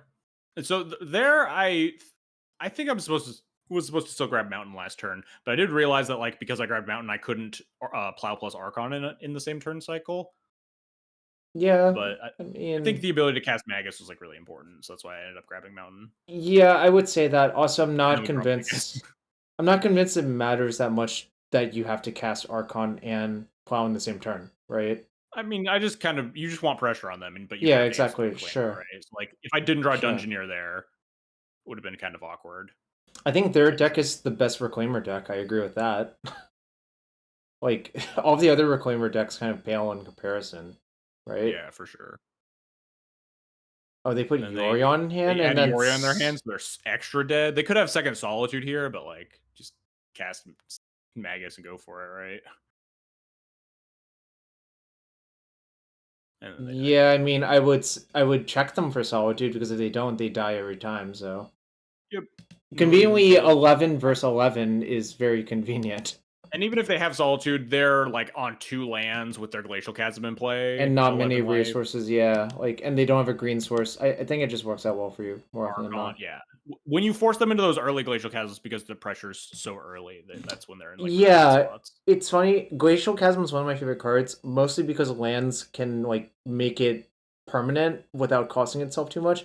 Whereas most of the other decks that play Glacial Chasm, like it's a temporary like countermeasure, is what I would say. Like, so kind of interesting to think about. Obviously, they're like it since they had to chasm and they didn't have a lot going on, it was probably going to kill them with how much stuff they lost. Yeah, definitely. Louis floated the idea of cutting Archon versus them, but I don't know. Archon's like kind of important, especially they have like 3 basics in their deck. Like if you can stumble the Primeval Titan turn for like 1 turn, that can be a pretty big deal. Pretty good hand. Keep this respecting like answer turn 1 Reclaimer into a turn 2 thing, and they don't have turn 1 Reclaimer, but it works out anyway. Titania. Titania. Yeah, we gotta stop memes. We gotta stop letting people play with that one in like basically all formats. It's like not good. Play Caves Chaos first. Forts get better over time, and Caves is obviously just the biggest clock with getting the initiative going with Forge and Trap. Mm-hmm. Dog, you gotta chill out, man. Get lost. There's a reclaimer. Now they have the reclaimer, but now we can just. So I tank here for a little bit, trying to do the math on like if I go to Forge and then plow this reclaimer and then cast the 4th anyway, is this lethal? Do I have to go left to hit Trap to lethal them in 2 turns, or can I go right? So it should be pretty easy to figure out, right? Suppose you hadn't gone there. So they're effectively at 15, right? So you attack for 6, and then you attack for 14. Notably, I top decked a Lotus Petal here, so I have 1 more night than I would have. Yeah. Right now. Okay, so you would have had 2 nights instead, right? So that would have been 4 plus I guess 6, 50. Yeah, I think Forge Forge does cut a turn off the clock. Yeah. Or I mean Trap, obviously. Yes, that's why I ended up going left. And then notably, Forge has to target something, so I have to target my opponent's Reclaimer, and I just plow it with the Forge on the stack. Yeah. Kind of an interesting one. Obviously, like this is very counterintuitive because like Forge doesn't do anything on this board except Trap certainly does do something. If they spend mana taking initiative, isn't that worth 2 damage? I don't think they're going to take initiative from me. I think they're going to they're going to activate Reclaimer, right? I guess also Ancient Tomb cuts. We draw Ancient Tomb. We have and Spirit Guide, so like we just get to force for 1 billion. Yeah, so I guess it doesn't even really make the math look close because now this like you overkilled them. Let's see. So this is 16, 22. Well, so you put then so they're at negative 13, right? I think it's X equals 6, right? That looks like an 8 to me. Oh wait, 1, 2. Oh no, it is a 6. It is a 6. Okay, so that's 12, 18. So they're at negative 9. So the trap didn't matter, but the thing is, like, it could have mattered if you didn't draw like 2 fast mana sources. Yeah, 2 fast mana plus Ancient Tomb. We got like 3 extra night tokens over 2 turns or something. Yeah, exactly. So the trap damage actually did matter if you didn't draw 3. I think if you didn't draw a +1, it mattered essentially. Yeah. Okay. So good to think about. That's some traditional find lethal in 2 turns, like sort of draft puzzles, except it was obviously not a draft situation, but it's a very similar thing to see like, okay, can I sacrifice value to try to kill them into? And the answer was yes. And obviously I think that's just correct to do. All right. So that was okay. All right. It's not out of order for that one. That's so weird. I don't know. Literally only out of order for round 6. That's it. So May, I think they're like only blue fair, right? Yeah. I had looked at the recent list and they had like a result with Painter, so I wasn't 100% sure. But I think if I had known the matchup, I might have played the Fable instead. But we just didn't. and then we don't get punished. Yeah, I mean, sometimes Notably on the play in the blind, it's always safer, right? yeah, this looks a lot There's no like threat of phase. They're less likely to have just like sure. mulliganed aggressively for force. I think since you play so much Death and Taxes, a lot of people just are going to keep like reasonable hands that don't that. And I never reveal Yorion. Yeah, but I don't know. I don't have a good answer. They don't take that into account sometimes. Literally, Shoals will say in the chat in round 9, he's like, I thought you would be on Death and Taxes. It's like, I didn't reveal Yorion. I don't know what you wanted. Yeah, and they just conceded to this side. They were totally off of it. JR needs another 60 card deck like Depths. Yeah, probably. Yeah, I need a deck that like Force Will is bad against. That's like 60 cards, so people don't keep it in their openers. That is Dark Depths, actually. Like, yeah. I mean, like Force is okay, but like it's not really what you want to do. You just want to kill all of their stuff at like a reasonable rate. Oh, seems pretty nice. Kind of have to lead on the Cavern here because you want to jam the Dungeoneer on turn 2. Sweep Curse Fairy. Yeah, that card's unplayable. The card is really bad. Yeah. I've been asked that a lot, and I'm just like, this card is not good. Them wasting your thing is kind of that's not great. Actually, you could lose now. Yeah. Double threat, double wasteland is pretty gross. And we draw Chromox. I was really hoping to draw a Petal or Simon Spirit Guide instead. Yeah, sure, but like you have to cast. Oh, now it really looks like you're dead, actually. But we could draw. Oh, but they didn't reveal off Brainstorm to their Delver, so that means their hand must be really bad. But now they revealed Force. It was another Delver. That makes sense. It basically can't be another spell because any spell would be there. Yeah. Wow, imagine if that Sweep Curse Fairy was any card that did anything. Yeah, instead of just like, oh, I just get to gain 1,000,000 life because it's not attacking me. Well, they can pay 2 to remove a stun counter. It removes another stun counter. It's almost a threat. They could pay 2 to untap it right now and attack me for an extra 3. I think they were supposed to. I was shocked that they didn't. Yeah, I was kind of shocked that they didn't either. And I determined that playing a blocker for the Delver is more important here because it lets me like try to like touch through the ward on the Sleep Curse Fade the next turn, and they just have Borrow, so it doesn't really matter. Interesting.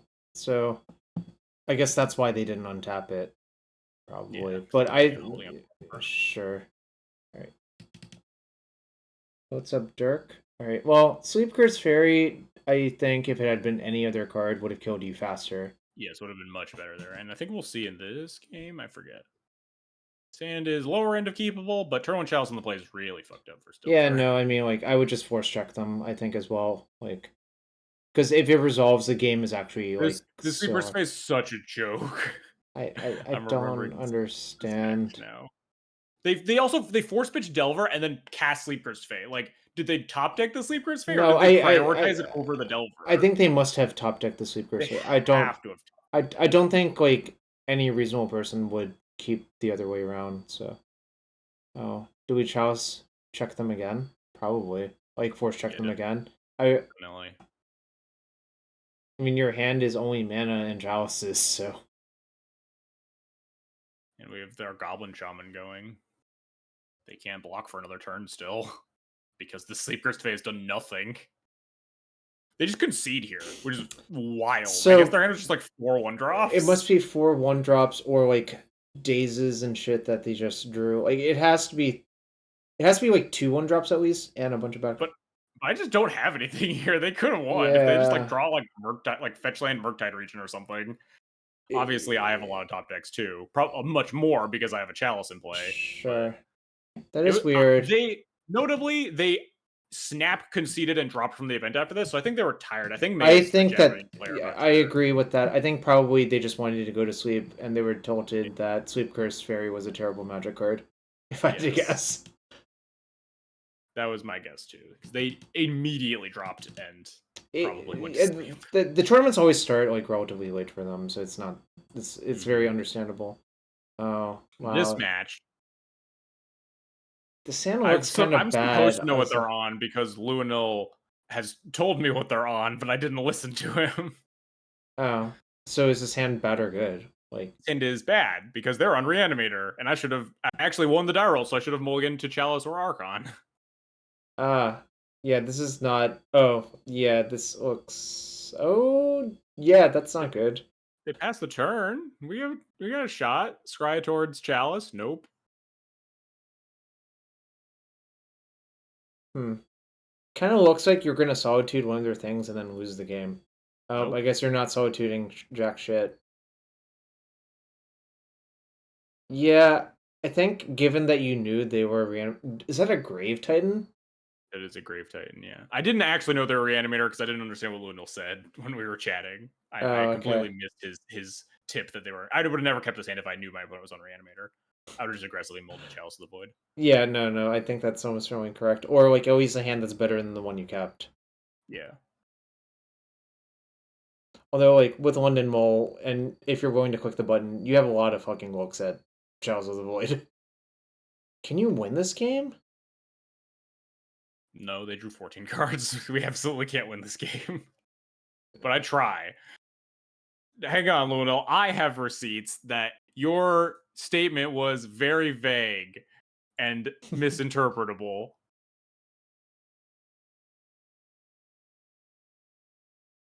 Where was it? You said good luck after we were going into round 8, and then you just said BR, do what I could not. That's And true. like I thought you got paired into black red again, and we're saying win it because I'm gonna lose. I would have asked for a clarification there. I would be like BR question mark, and then Yeah. presumably Luino would have like clarified that you're playing against BR. Yes, maybe I should have clarified. I read his statement as I got paired against BR again, the match that the deck that I lost to earlier. So you have to carry the torch for me. Oh, and then, yeah, we died. The rest of the game wasn't. So I assume sideboarding is straightforward. Here, let me see if I can look real quick. Looks like you have Containment Priest, Fairy Macabres. Any merch, anything else? Probably not. Plow. Okay. I boarded in the Mind Break Trap on the draw. Okay. Are we cutting fourth in this matchup? I cut the initiative creatures because I don't want to get Thoughtseize reanimated. Oh, interesting. Oh, actually, that makes a lot of sense. Yeah. Now that you've said it, I probably wouldn't have done it intuitively, but now that you've said it, it is reasonable. You've DM'd Jarvis to address this slander. I'm literally looking at the chat right now. I could show Jarvis what the conversation was. It says lost to Golgar Burr on BR. Oh, you told me that was like 4 rounds ago. You told me the guy's name. I didn't search. Oh, I guess the thing that it shows is that he actually did make it clear. You just had to scroll up to find the Yeah, I had to go find his correct. like round 4 loss or whatever. Okay, well, if you get a turn, the game gets locked up. Well, I'm on the play, so it's pretty Well, easy to get a turn. oh, I see. Yes. Yeah, we lost last game. We're good. Right. This game's locked up already. Oh, so they went to 5, so like the likelihood is they have exactly one thing. And it probably doesn't beat Containment Priest. Yeah. Even like it's notable that a lot of the like side steps that people have, like show and tell, also do not beat Containment Priest. Yeah, but show and tell could theoretically beat that one. Yeah. Just in case. Also, I'm gonna just do this briefly. Why do your caverns mismatch? Good question, Jarvis. I think it's because I got my caverns when I was building Bomberman back in 2019, and back then I didn't even have like a rental account or anything. I actually like bought all my cards manually. Yeah. So like I owned a cavern from like a chest or whatever, and then I bought the cheapest caverns I could to finish out Bomberman. Also, it looks like your opponent did not want to play against Containment Priest plus 10 damage. Yeah, weird. Is it that weird? Doesn't seem that weird. And then I'm praying because it's fucking round 8. I'm on the draw and like not a great matchup. And then we have the God Hand. Yeah, I mean, like it's not. It doesn't get much better than this. Yeah, I mean, like obviously, I think you would rather have a second macabre instead of one of his other cards, but you're certainly not mulling this They grief and take the Chrome Box, which is just because I completely think baffling. because they have to pass is the reason.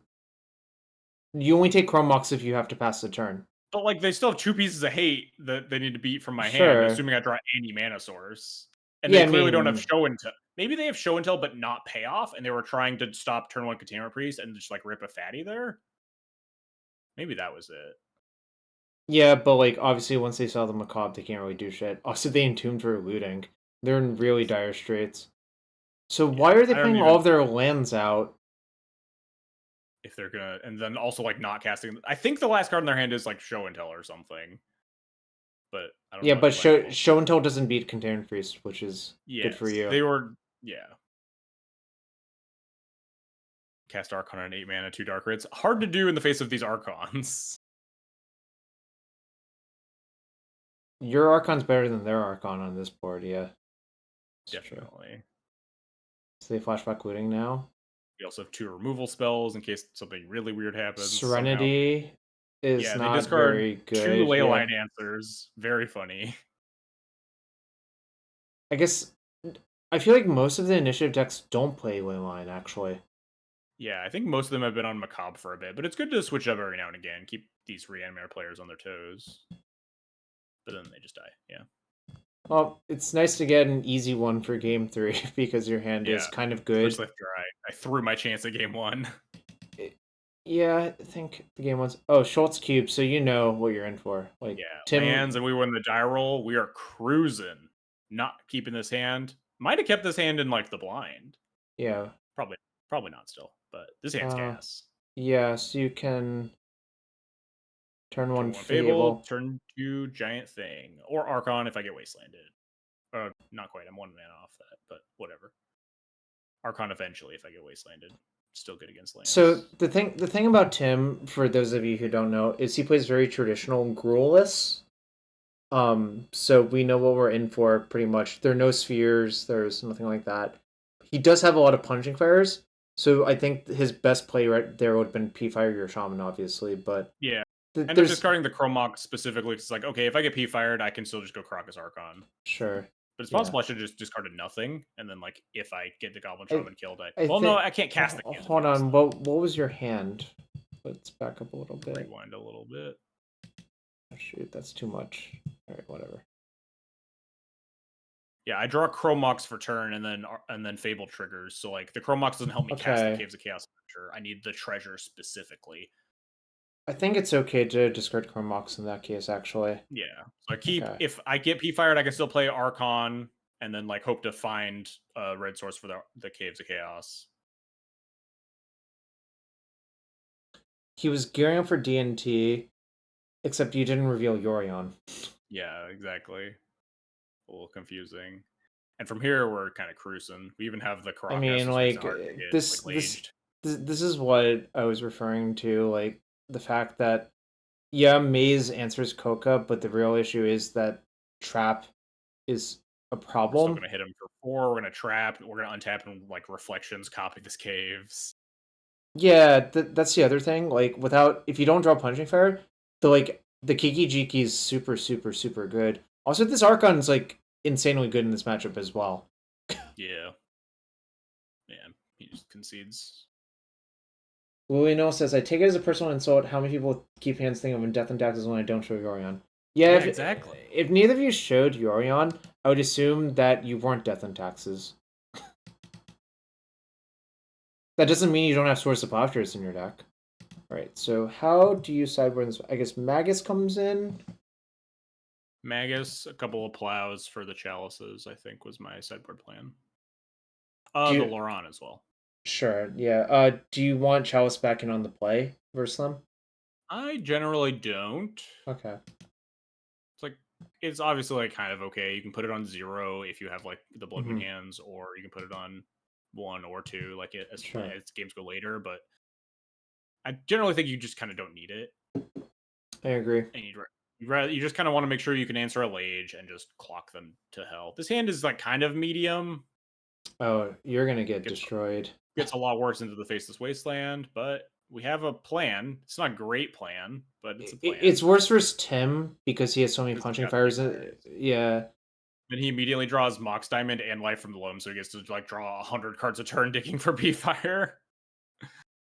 Yeah, your Magus is not going to kill fast enough, is my suspicion. Gets him pretty close. Yeah, then we lose. Free wage. Free wage. He just had your number that game. I think he honestly should have let the Chromebox resolve. If I plow it, he just untaps it, he casts Loam, and he does it again. I don't know. I get the information that he's put Force of Vigor in his deck, which isn't like unreasonable. Well, I would also have Force in versus you as lands because it kills. Like, Yeah. I think just killing the Moxen plus Fable. There's Fable. like a threat of. There's a threat. Sure. Some people played normal Blood Moon. Yeah. All right. So you're just looking for an explosive hand on the play, obviously. Like anything will qualify in this. An explosive hand on the play. Yeah, I mean, like game one hand. We have touch too. We had to watch as he mulligans to 4. Well, I mean, like I think lands just has to do that because none of. I'm fucking punching my ticket into this top 8. Yeah, I mean, like sometimes I this is not a matchup I want to play very often, is what I would say. Yeah. It's just kind of bad. Yes. He has a really good 4-card hand, I will say that. Yeah, like that hand's strong 4-card hand. It's just it's not going to be very close, I think. Also, do you consider touching his Mox? No. Okay. I considered casting this Caves of Chaos Adventurer to fucking kill him. Sure, that's reasonable. Oh, I guess also you need to save the touch in case of a Lage happens. Yeah, that's the other point. Yes. My plan was to like, oh, I can like pair this Magus with the touch in case he wants to like try to cheese me with Lage. But also it's just like I don't need to cast this Magus. I just don't. I'm just like, oh, yeah, whatever, you're dead. You're 5 life, and I have Trap next turn. 3 creatures. 3-0 versus lands. I mean, yeah, I think the matchup is just like I said. I don't even think like obviously I think green white lands is better off. Like Celestia lands is better off because of plow. I don't think it's by enough that you should really use that to decide whether you should play green white or green red. Yeah, I think I mentioned it at the start of the stream, Lunel, but lands was 1 in 8 versus initiative overall in the showcase, and the one win was Schultz beating a player who is not playing at their best. Sure. Right, so gold Ducat, so you know he's some fair blue deck. Yeah. I know specifically, I've heard through the grapevine that he's on his stupid Delverless nonsense deck that's really soft to Chalice. The one thing I'll say about Daniel is I think he's a really good Magic player, but I also think he builds really strange looking deck lists. Yes. So I think what I would do is just not copy his decks and copy someone more sane. There are exceptions to this rule. I think like most of the like Pioneer Phoenix lists he play actually look fine to me. And I think the standard decks he plays also look fine to me. It's just specifically in Legacy, he like does a lot of weird shit that doesn't make sense to me. So, and classic Sideboard 2 Urros and Rug Delver. Yeah, I don't really understand that, but like it's just specifically in this format. I would advise you not to copy exactly his deck list and look for someone more sane. Definitely. Like basically, I looked at his last results besides that, and he just like played a normal looking domain list that looked close to Reed's from Worlds. He played like a normal looking, Phoenix deck list. Like so, it's just only in Legacy things go off the rails. I don't know why. It's definitely a little lost in the sauce in Legacy quite often.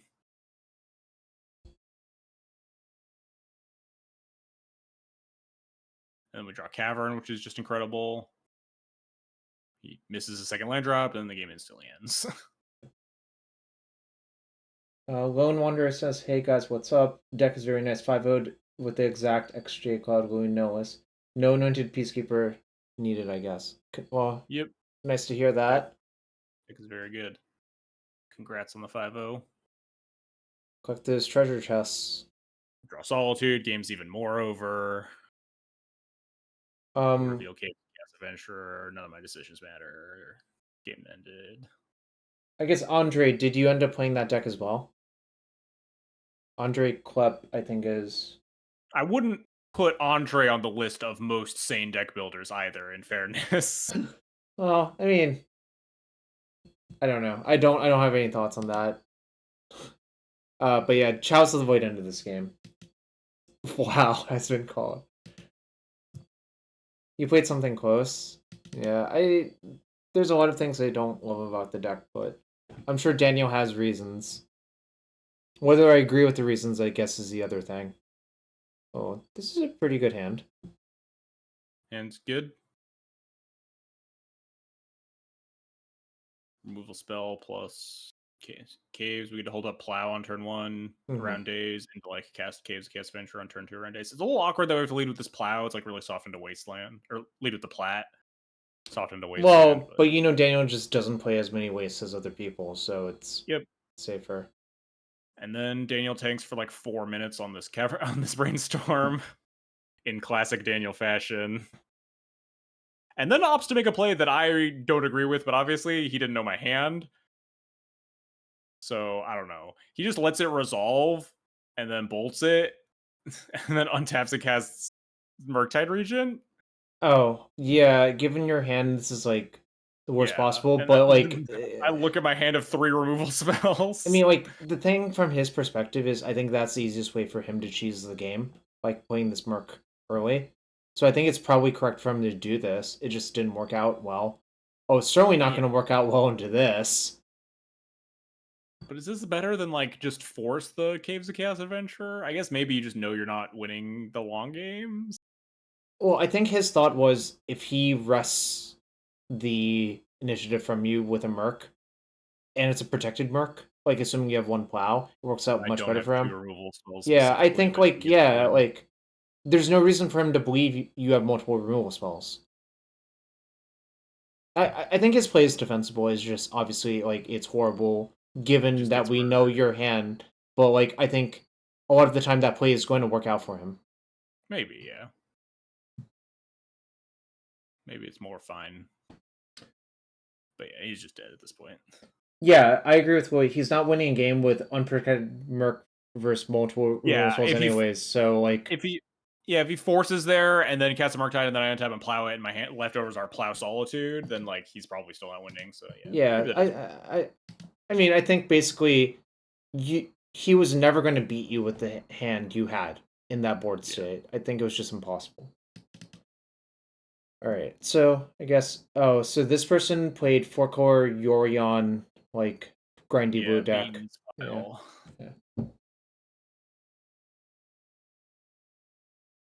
We win the die roll, as is Justice. I'm second seed. Hand's very good. A little awkward that I can't really cast the 4th right now, but we got stuff to do between now and then. And I guess you assume you were pretty sure that this person was playing like 4-color grind blue deck, right? Yes, and not double taxes. Sure. Yeah. I knew this for a fact, I think. I forget. Either their Goldfish history was a bunch of grindy blue decks, or it was one of the people. Like I knew one of his opponents. I forget. Okay, so I want to say something about this Triumph dual land split. I do not think this makes sense because I think what you want to do is have your untapped dual land be white. So because I think there's some cases where you draw your what's the best way of putting this? I think there are times where the actual reason is suppose you play Xander's Lounge Savannah instead, you can then ponder into the fetchable white source to play your Leyland Binding. I don't think it makes sense to have a non-white land be your second thing.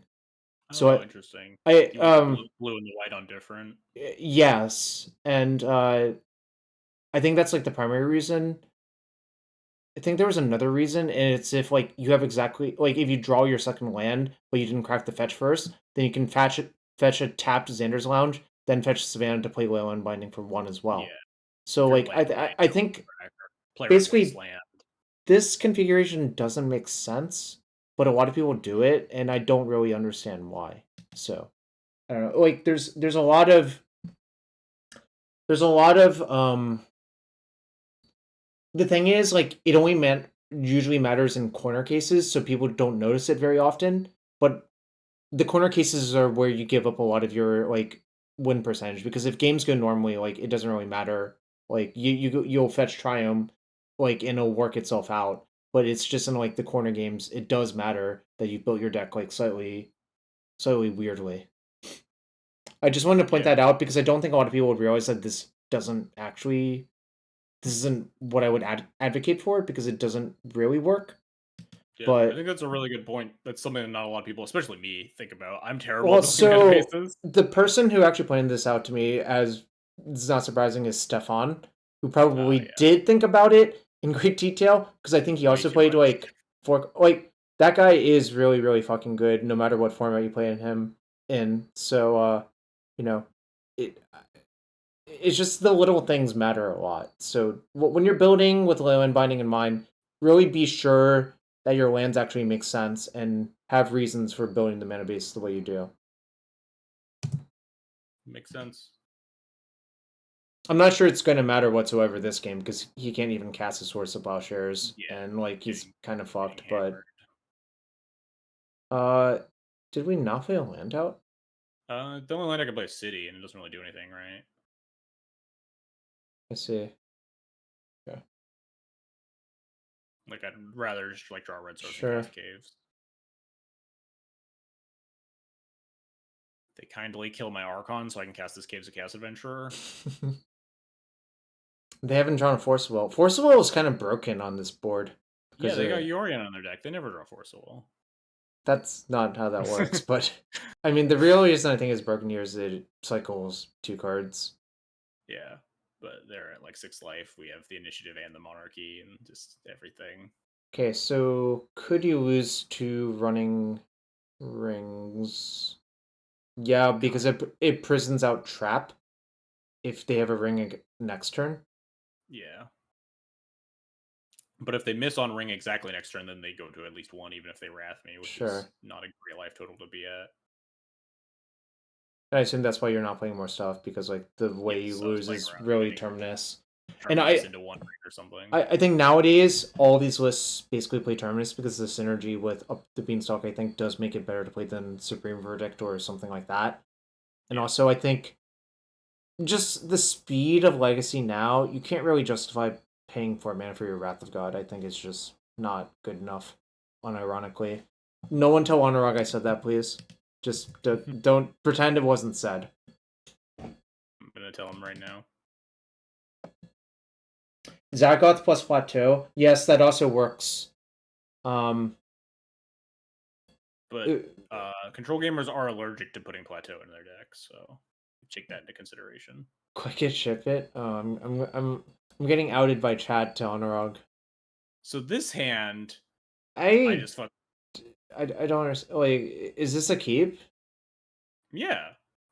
Okay. Then we get forcible. It's like it's specifically only Force of Will is the punish there, and like they're less Sure. likely to have Force of Will. They're a Yori on deck. We have a follow-up plan. I think just force checking the Yori on deck is totally Sure. fine, especially because like Sure. once we add in like red cards into the mix or non-creature spells, they have Force of Negation. They could have like Sure. Hydroblasts. They had like 3 in the sideboard, but So was this a specifically, game where they ponder shuffled? I didn't. yes, Okay. they kept the hand off of like probably double force ponder 1 land. We're fighting over Chrome Mox. Extremely funny sequence of force of vigor your Chrome Mox in response touch the Sparrow of my Chrome Mox to save it. You do not see that this is real magic, chat. This Yeah. is real. This is magic that doesn't exist very often, because this is scrappy magic, which doesn't really exist very often anymore. Okay. Yeah. Oh my god, that was really funny. When I saw that, I'm like, oh, are you gonna channel your touch to save it? And It's that's what really it. this game is really unfortunate just because we miss on mana for just like actual 7 turns.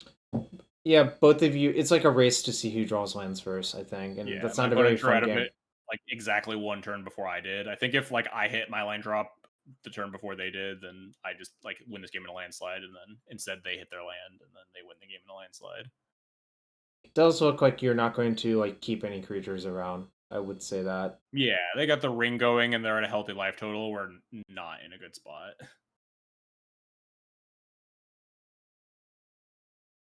Dress down's like fine. We already have the initiative.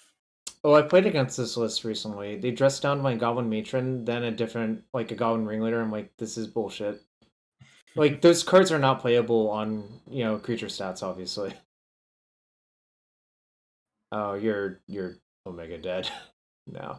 Yeah. Also, this person plays pretty fast, it looks like. They're only 2 Yeah. behind you, but obviously they have a lot of clicking I think to by the do. time the game ends, I get them down to like 11 minutes or something. I forget, but control decks always take a while. So Well, especially in the played out. I think less so with 4th Eorlingas because that kills you really fast once they have control. Like, we will learn that in this game, I think. Well, also, like, the thing is, like, Uro always extends the game to that point where they can cast a giant fireball. It's kind of how it works. Oh, they didn't even waste you because they realized their mana is more important than yours? No, they don't waste me because they're going to waste me on upkeep for some reason. I don't think they're going to waste you. Doesn't look like it. Pretty sure they do after this resolves, but I forget. Oh, that's okay. I guess you were right. Do they have a Terminus on top of their deck? Is that what they did? Yeah, they just okay. put Terminus on top. Then they can dress down into it. We're at the board. I guess they were okay doing this because there's a second Uro in the graveyard. Yeah, and because they have 7 cards in their hand and a ring. Like, yeah, the game is over. Yeah, I'm kind of off this. Like, this deck building is not really very fun to play with or against, in my opinion. Like, can we just... I would agree. I think it's probably tolerable for Legacy, but... Oh, they only do it from 1? Do you have another Sanctuary in their deck? I don't really know what they're doing. Like, they just cast this for 1 instead. If I had, like, Solitude White card, I just get to extend the game even longer. 4th for 1 with 2 mana. But I think they're holding up another dress down here. That makes sense. And they dress down my 4th for 4, but just like... Oh, so it wipes out... None of that matters. Well, it ensures you don't get the Monarchy, which I think does matter, I think. I think they're mostly just playing with their food. Especially next turn, I think. Maybe. None of their decisions really matter. They're just kind of doing whatever. Avison _OW agrees with the Triome thing. Okay. Yeah, they play Teferi here and then plus just so they can like cast their second 4th at instant speed for no reason instead of just like continuing to try to kill me. They're just goofing around, which I can respect them against. So I actually think the reason is they don't want to die to their rings. They're just trying to make Then why not just bounce the ring that turn and just sorcery speed the 4th? Yeah, okay, I guess that's... They just took 4 damage for no reason just because they wanted to like do silly stuff. Yeah, this was kind of weird. I don't have a real explanation for that, actually. You could also just bounce the ring, recast the ring, because that also prints out 4th, I think. Yeah. Again, none of it mattered because I'm super dead, and I think they were just goofing around. They could easily close out the last game in 10 minutes. They do have a lot of triggers going in this deck. And we are very dead.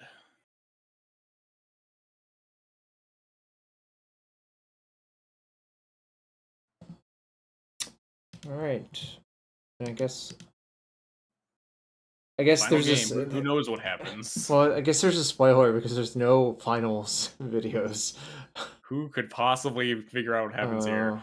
This hand was like almost keepable if there was just like anything. If these 2 color cards match in color, it might have kept. Honestly. Also, I think if you had 1 less land and 1 more spell, I think you also keep real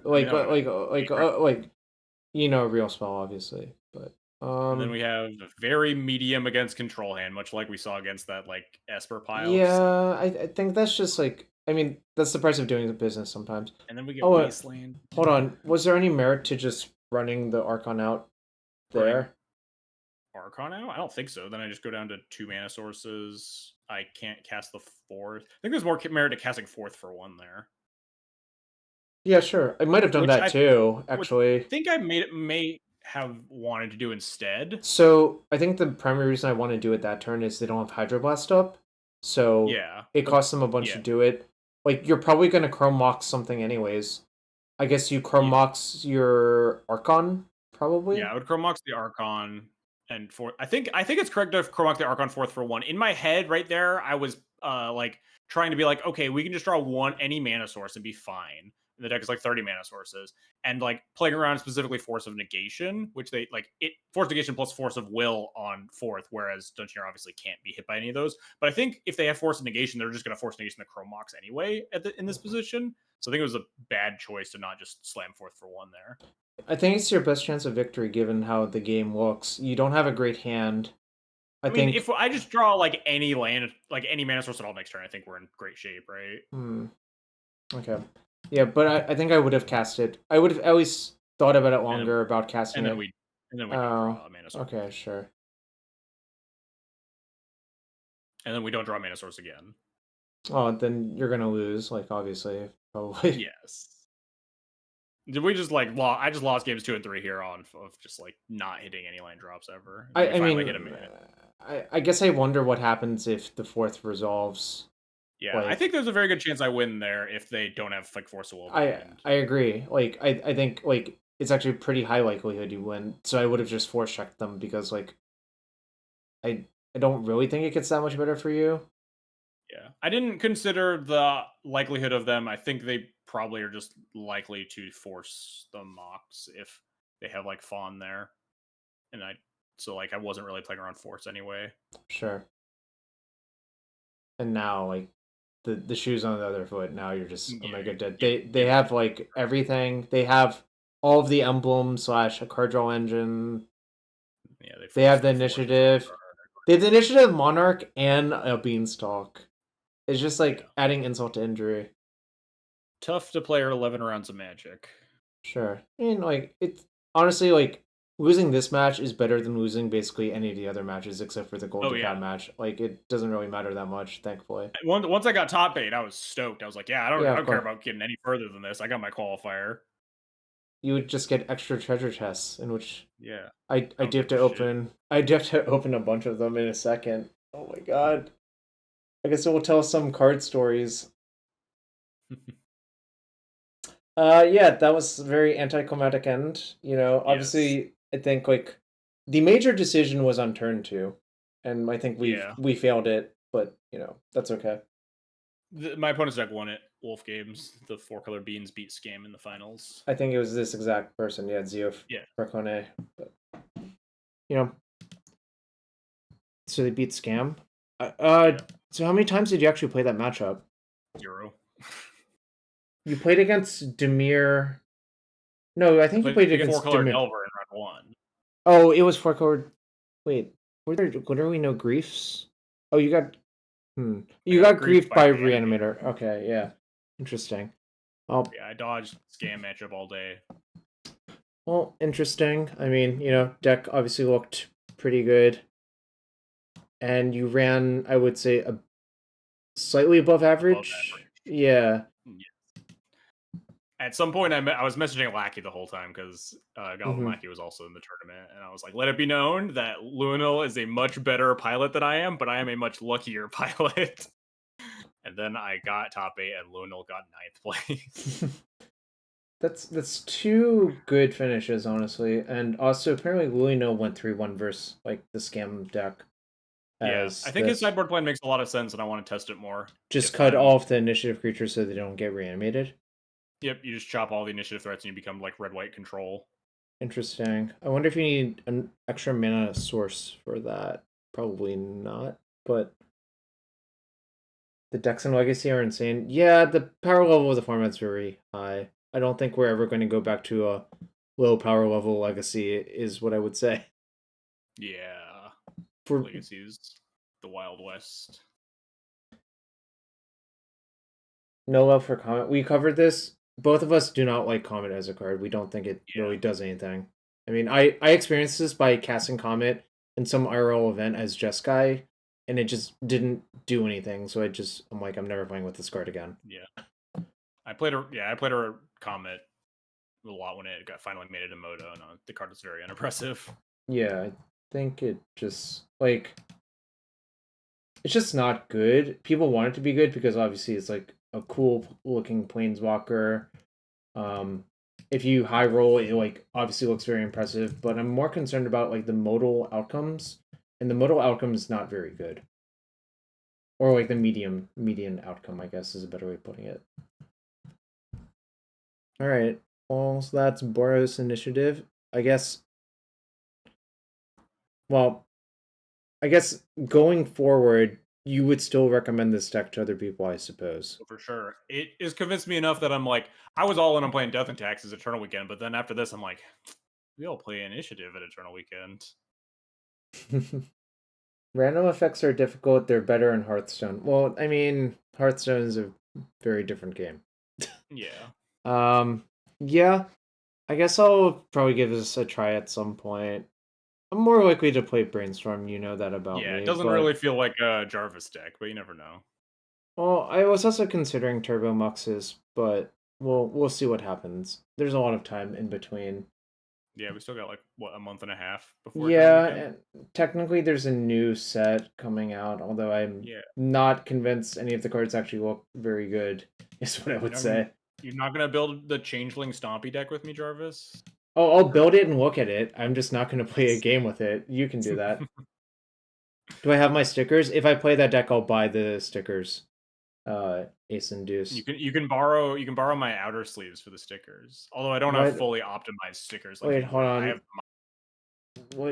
What is this? Oh god, what do I have to do? Well, what are the stickers I have to buy? Let me see if I can buy them. MTG.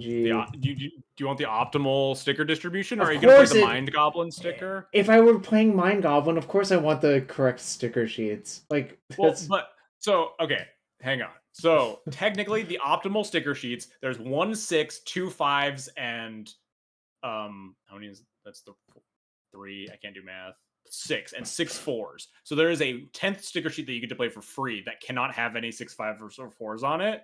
And technically, the optimal one is like 3 3 2 or something. And the Mind sticker sheet is like 3-1-1. So it is technically less optimal to play as the 10th sticker sheet. But then you can never make a Mind Goblin if you don't play the Mind sticker. Oh, I see. So the funny one. Yes. Okay. The funny meme 10th sticker sheet that doesn't really matter unless you put 3 Mind Goblins into play, or 4 Mind Goblins into play in one game. Aren't you allowed And to then proxy the stickers anyway? you can. The stickers are not official Magic game objects. They're like Oh. tokens. Oh, I see. So I could just proxy all of these, is what you're saying. As long as you have a sufficient way to demonstrate what stickers are shown and what stickers are on your things, yeah, you don't have to actually buy the physical sticker. Honestly, this seems kind of messy to proxy all of them. I'm not gonna lie. Yeah, I think I would rather it's just honestly buy better them. to just have all 10 of them and then just indicate not by peeling off the sticker, but just, I don't know, putting a little like piece of paper on your goblin. And you have to present the stickers before the game, right? Yes, you have to present all 10 of your sticker. The procedure is insane. You have to present all your entire sticker deck face up and then randomly determine 3 of them. So you shuffle the deck and then like present like your opponent cuts it it face up and then put it all together and then shuffle it and then get 3. But like attractions, you don't have to show your full attraction deck for some reason. You just shuffle it and then like start putting attractions into play. I don't understand. I have a question. Who was it? Marrow that we get to blame for all of this? Maybe. Does anyone know who I can write an angry letter to now that I've really learned how all of this works? Honestly, I wish they would just errata the goblin to work on Moto, like in paper the same way it does in Moto.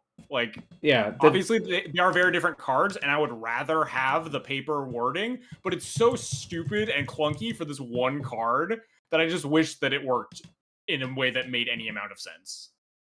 For those of you who don't know, the MTGO one is like a throwback to like AFR, like the dice rolling thing. I kind of prefer this a lot more. It's a lot cleaner and a lot easier to read than the other thing. Yes, but it's like so much worse so often because you know how much mana your Mind Goblins can make before you play them. Sure. I mean, yeah, I mean, 30% of the time you can't cast your 5-drop or whatever. Yeah. You did not miss the opening. In fact, we were just ranting about stickers. I guess now that Rachel's back, I guess it's time. It's time for 100 HS. Time for all. I know you don't do this, but this is a channel point reward on my channel, so here we go. Let's see. Anything good? We'll find out in a second. Badger, it's because you only have 9 stickers in paper, so you can never make 10 goblins worth of mana. It's just a bunch of clunky workarounds to try to make paper as best as possible. We got 13,000 or 1,375 play points. A Sir Ginger, the meal ender. It's a pretty good avatar. The fuck is this card? I think that's from Aftermath. It is. It says ME2. I've never seen this card before, obviously. We got a Fable. Is this still worth something? It probably is. I don't know. It is. Yeah, but I think that's almost the only thing worth something that I see. Yeah, a lot of people were excited about putting this into play off of Sorin Imperious Bloodlord. I'm like, is that even good? Like, this is fucking it's sweet, and that's what matters. We got Karn. Alt art Karn.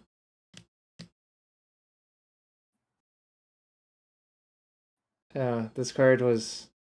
Now I remember, this card was not good. I've never even seen that card in my life. It's in Phyrexial will view on, but obviously. Have you seen this Vorinclex? I've seen all the Vorinclexes. There's a lot of garbage cards in these packs. Ooh, it's this is actually one of my favorite like cube cards. It's not easy playable. Depends on who you ask. I mean, let's see playable if you're built that way, I guess, but yeah. Doesn't look art. Bad Heliod. True. Right. Where are the good cards? You got a Fable. I did. I don't even know how much Fable was worth anymore. You got a Subtlety there in row 3. I missed the Subtlety. If I don't enjoy Phoenix, it's a skill issue, I guess. That sounds kind of rude. Oh, I spelled Mirror Breaker wrong. Fable of the Mirror Breaker. Fable was 14. How much is Subtlety? It looks like 20 or something. Looks like I probably opened below expectation. Oh, it's like 20. Yeah. Cool. I think you got slightly scammed. It happened every time, but it's okay. This is what I signed up for, putting it as a channel point reward. That's fair. I'm like halfway to open all. Oh, you're saving up? Oh my god. I'll never redeem it. The Kami War. This card's sweet at least. It's not like a great card, but it's sweet. Alright. Wow, I had no idea Chalice was that expensive. Oh. Jeez. Ooh, that is a hit. Got some bangers. Den of the Bugbear, is that still a bunch of ticks? No, they finally like it was because AFR wasn't drafted very much because of when it was in the cycle. It's still 3 tickets though. Are you 40 or something? Are you pro or anti-diagraph Colossus? Unusual question. Okay, is it based or not? It's not. Tribal cards are on average based. It's cool. Okay. Zombies are underrated tribe. It was cool when we had that white black zombies deck in standard. Yeah, then it turned out mono black was better, but that's a different story, I guess. Like, all right. I'm a big Eidolon of Blossom fans. I guess I don't. You probably aren't. I played Eidolon of Blossoms in standard a little bit. Did your deck also have Nykthos trying to Nyx? Yes, I played a bunch of green devotion strategies. Oh, sometimes. Well, I also did that. It was mostly I was a big mono black devotion gamer though. Ensnaring Bridge, that's probably worth something, even though this one's like ugly as hell. Oh, there's a 4th. You got a 4th. Oh, did I? 4th, yeah, 4th Eorlingas in the second row there. You got a 4th and a Fable. You're on your way to having all the cards for our deck.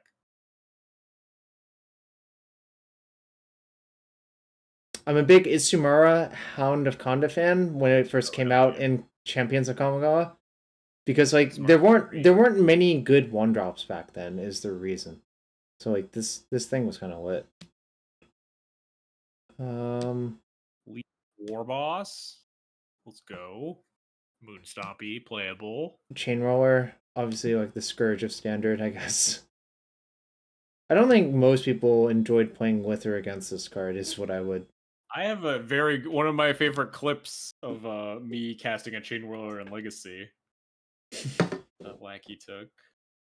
I was like, I chain rolled like a Thalia and 2 mana dorks from Maverick or something, and I'm just like laughing like a maniac. Oh, we got a Bowmasters. Oh yeah, This is probably still all the money cards are hidden off of what was. Well, they were all rares and not mythics. Is the actual answer. 10th edition Pithing Needle. Oh, this is the card I was excited about because it's called Samwise, and then it turns out that deck is unplayable, so it's tragic. Don't worry, I'll put Sam into Death and Taxes. No, you won't. After they ban Oregon, well, the other one, right? Samwise the Stouthearted. Oh, I was talking about Samwise Gamgee, like this legend. Yeah, I like the other Samwise more. Fair enough. Oh, this is like 4 tickets still. Do you have actually any good stories about any of these cards? Not a lot of them. I don't have. Okay. I stopped playing Standard probably like 2015 or 16 or something. So fair enough. I have a lot of good stories about a bunch of these cards, actually. Oh yeah, because you're like 1,000 years old on the Magic. Have you ever played Proteus Staff in Standard? No, but I played it in EDH when you stacked your deck with it. Well, my deck had 1 creature and was Darksteel Colossus, and I had 4 Blinkmoth Nexus. Yes, that's kind of what they would do in EDH too, except your deck has 0 creatures and you just Proteus stack your commander and then you stack your whole deck. Sure. And also, I played this deck in like a qualifier for Nats. Like, so if you 5-0'd, you qualified. And I went like, I think I went like 2-1, and I lost to Affinity round 3. I'm like, my deck beats Affinity, and the answer was, well, no deck with Proteus Staff probably beats Affinity is the actual answer. I mean, there were 4 Vidalcan Shackles in the deck is the real answer, because that was another way you could do the thing. Which Vidalcan Shackles, I think, is one of those cards that it looks really innocuous now. Well, I think if you had played Standard versus Vidalcan Shackles, you would not make that statement, is my suspicion. Oh yeah, for sure. Like, it's actually miserable to play against certain decks. It's a banger in terms of forgotten Modern's past cards. Oh yeah, but in Standard, I think like it just invalidated most decks once like at some point they banned the affinity cards that actually mattered. So then Vidalcan Shackles was just like kind of broken. I have a bunch of Shining Shoal stories. The one I've probably told the most is that I've cast Shining Shoal on an empty board with my opponent at 1. They couldn't figure out what was going on. So they were like, okay, it resolves. I'm like, okay, I'll pick this Pain Land as my source of damage and tap it for Carlos to kill you. They really did not understand. It was like some FNM at Dream Wizards. Like Shining Shoal, one of the hardest cards to resolve on Moto. And also, like, funny story involving Gadiel Spicer, rest in peace. He was one of the... He talked a lot of shit, but he could generally back it up. But on MTGO at that time, Shining Shoal versus stacking combat damage was bugged. Like, so basically, you couldn't pick a source of damage if it went to the graveyard with Shining Shoal, but IRL, you could.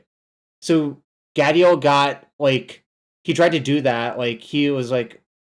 He attacked with Kagamaru on some board where he shouldn't have, and like his opponent's like, alright, damage on stack, Shining Shoal targeting you, and Gadiel's like, alright, sack in response, and then like there was a judge call obviously because Gadiel thought it worked the way it did on MTGO, which is you couldn't pick the Kagamaru as a source of damage. Then turns out IRL you are supposed to be able to. So that is the Shining Shoal story I actually remember the most from Pro Tour Philadelphia. He actually went on to still top 8 that Pro Tour by not committing that sort of mistake again now that he knew how it actually should work. Kind of a funny one. My Shining Soul stories are all within the past year where I played it in Modern in that really bad Mono White Humans deck. Yeah, I mean, like, I assume, like, it is a good card for screenshots, is what I would say. Yes, it was a very fun card. I enjoyed it. So, one of the reasons this card was heavily played was a lot of people played Towel Wisp, which is a 1-in-white 1/3 that triggers off arcane spells. And the trigger was you could go search your library for like an aura that enchants creatures. So you would just like put like random enchantments in your hand, and you could pitch them to the Shining Troll or whatever, you know. A lot of Cage of Hands made an appearance. Threads of Disloyal. I remember Modern before Threads was good, so. I remember Modern when Threads was good. Oh, this is kind of a banger too, in terms of price, probably. Let's see. I remember Standard when Teferi 5 was good. I was when did Time Spiral come out? 2006, I want to say. Fall of 2006. I was 11. That's a respectable age. Oh my god, you were 11. I was already 22, and for that states, I had like 4 sudden deaths in my sideboard because the deck I played couldn't beat Teferi 5. So the best way to kill Teferi 5 is to make sure they cannot counterspell the Rune Spell on it.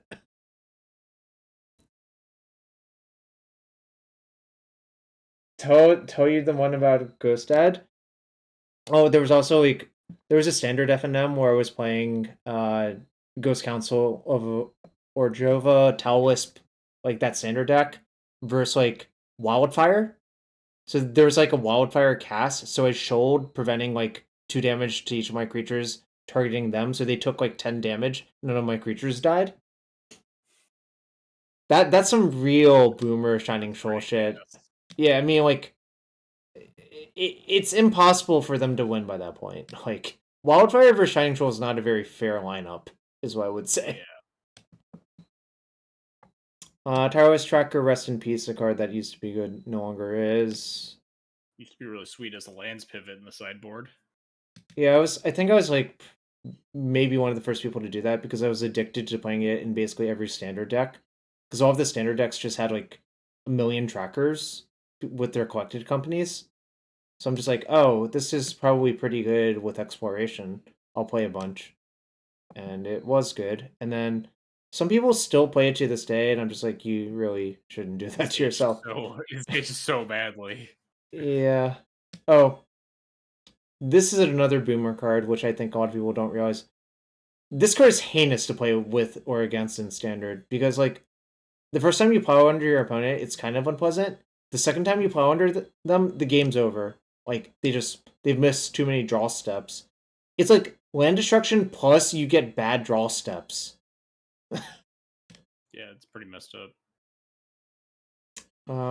Any other cards I have good stories about? I don't know, probably not. There's a Triskelion down there, which was one of the centerpieces of my favorite EDH deck back when I played 1v1 Dual Commander in college. There's a small Dual Commander league we had at our LGS. Sure. And I played Mono Black Sidisi Buried Alive combo. Oh, so you had Necrotic Ooze, Triskelion, Phyrexian Devour? Yep. And you just reanimated Necrotic Ooze with one of the 9 million black reanimate spells, and Sidisi was just a 5-mana demonic tutor in your command zone. Did you like how I just rattled it off once you described all of that shit? Yeah, once you get Buried Alive, just the Phyrexian Devour. Well, yeah, because that was one of the best legacy decks I've ever played, but it's definitely before your time, because Survival was not banned. So, like, when people say you could unban Survival, I'm just like, I don't think you really want to do that, because what it does is, like, the games just become really stupid with someone tutoring, like, 7 times per turn, and it usually leads to a dead opponent. Yeah, there are a lot of messed up things you can do with Survival. Honestly, back then, not a lot of people played Gaia's Cradle in their Survival decks. I suspect nowadays, that trend would be fixed real fast. And, like, it would... you could just plow through just 8 root walls or whatever, tapping Gaia's Cradle. Yeah, not only that, like, if you need to kill fast, you can just go set up the ooze thing, which, like, obviously does kill pretty fast.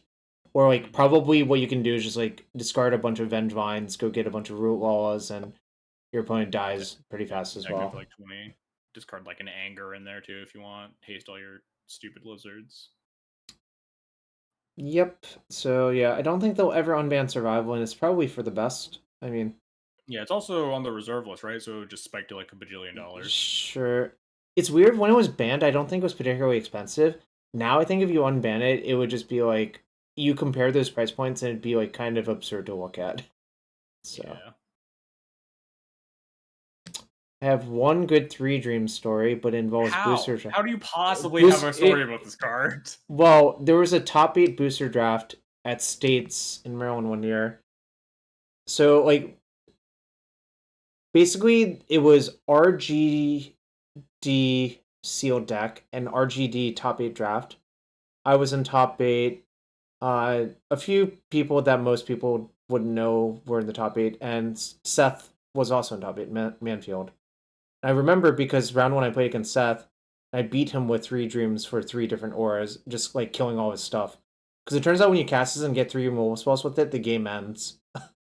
Yeah, I guess it's like just a very good draw 3 if you have the right deck. Well, there were a lot of auras in Ravnica that were removal spells, and Guild Pact and Dissension also had some decent ones, so kind of funny to think about. A Nurse Asagi and Licensors. This is probably not worth anything anymore, but still useful. I'll give myself accolades for being one of the first people to be unlicensed nursing in Legacy. That was when I got Red Prison back on the map. I think I kind of want to say that it was obvious, but maybe it wasn't that obvious.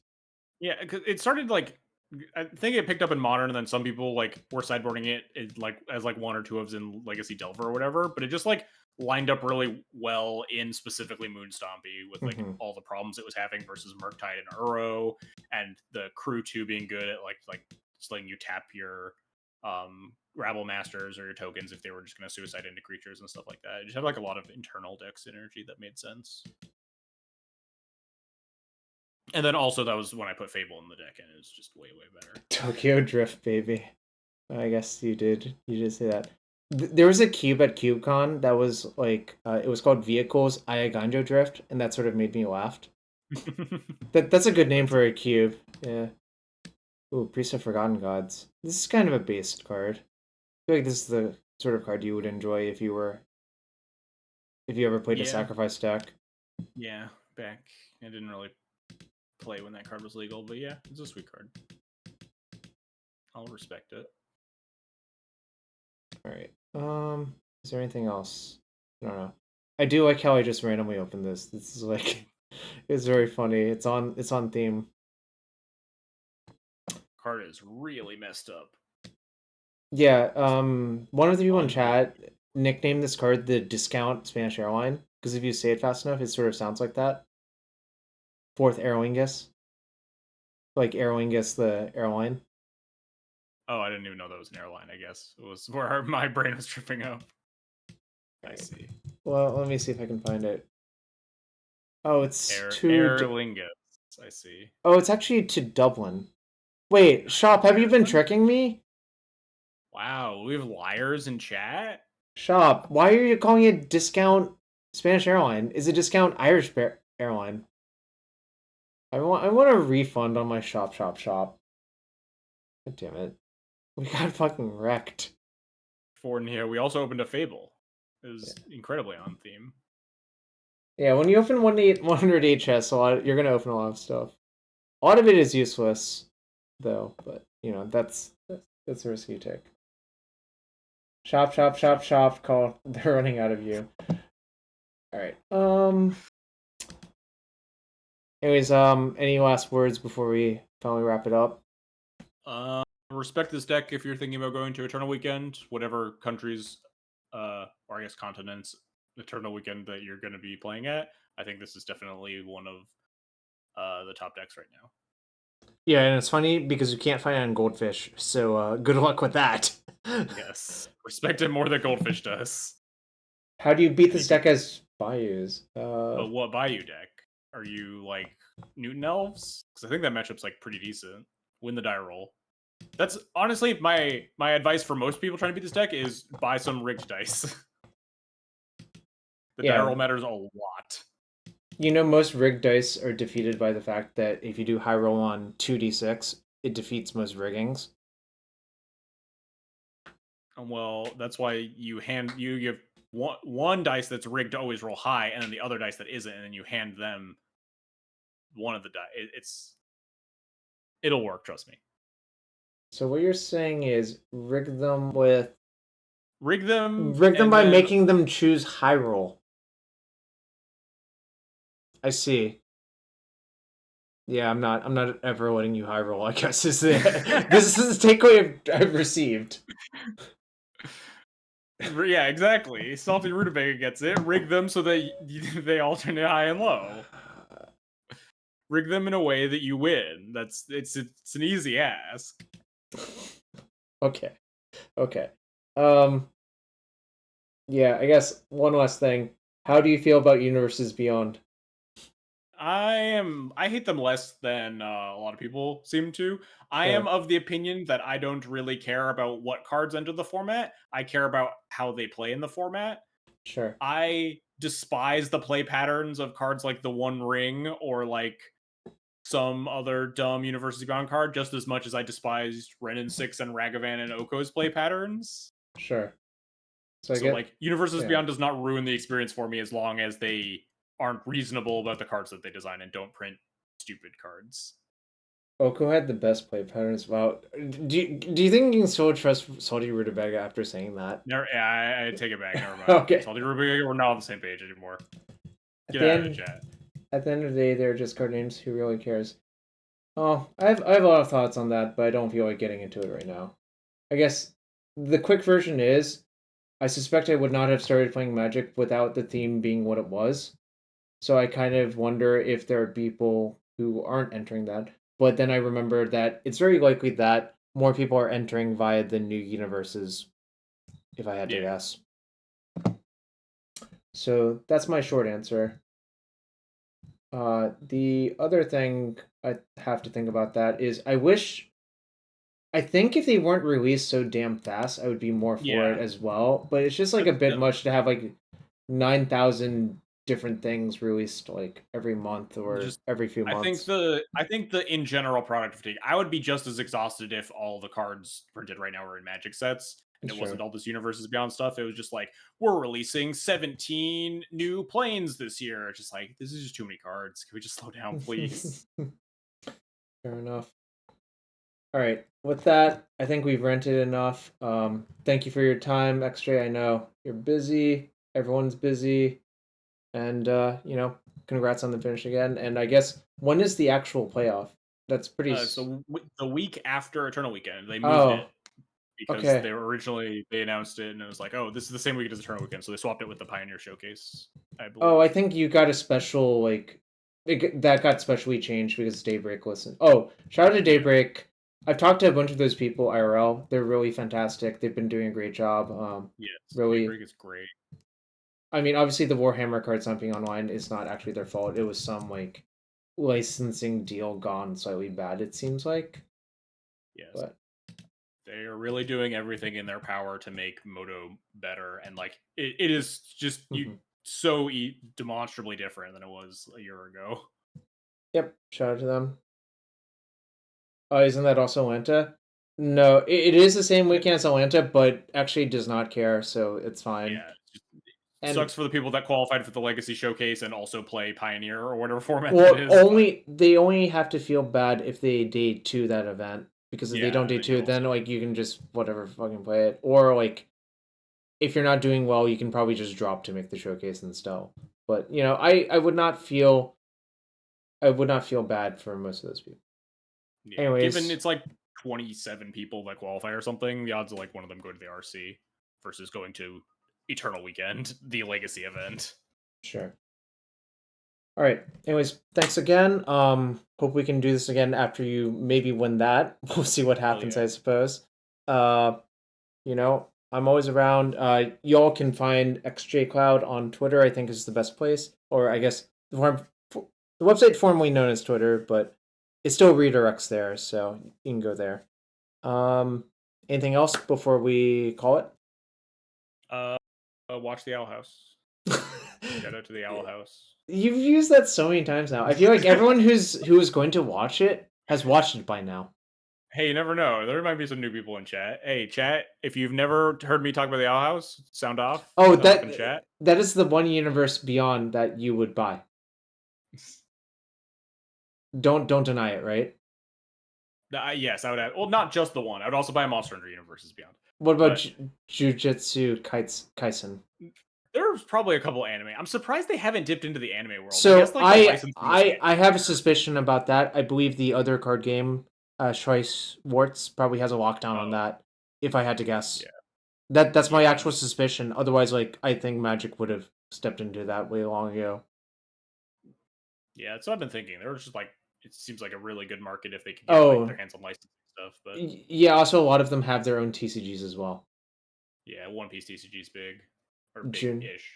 Junji Ito. Yeah, we have the Junji Ito. So you're aware that one rules. All right.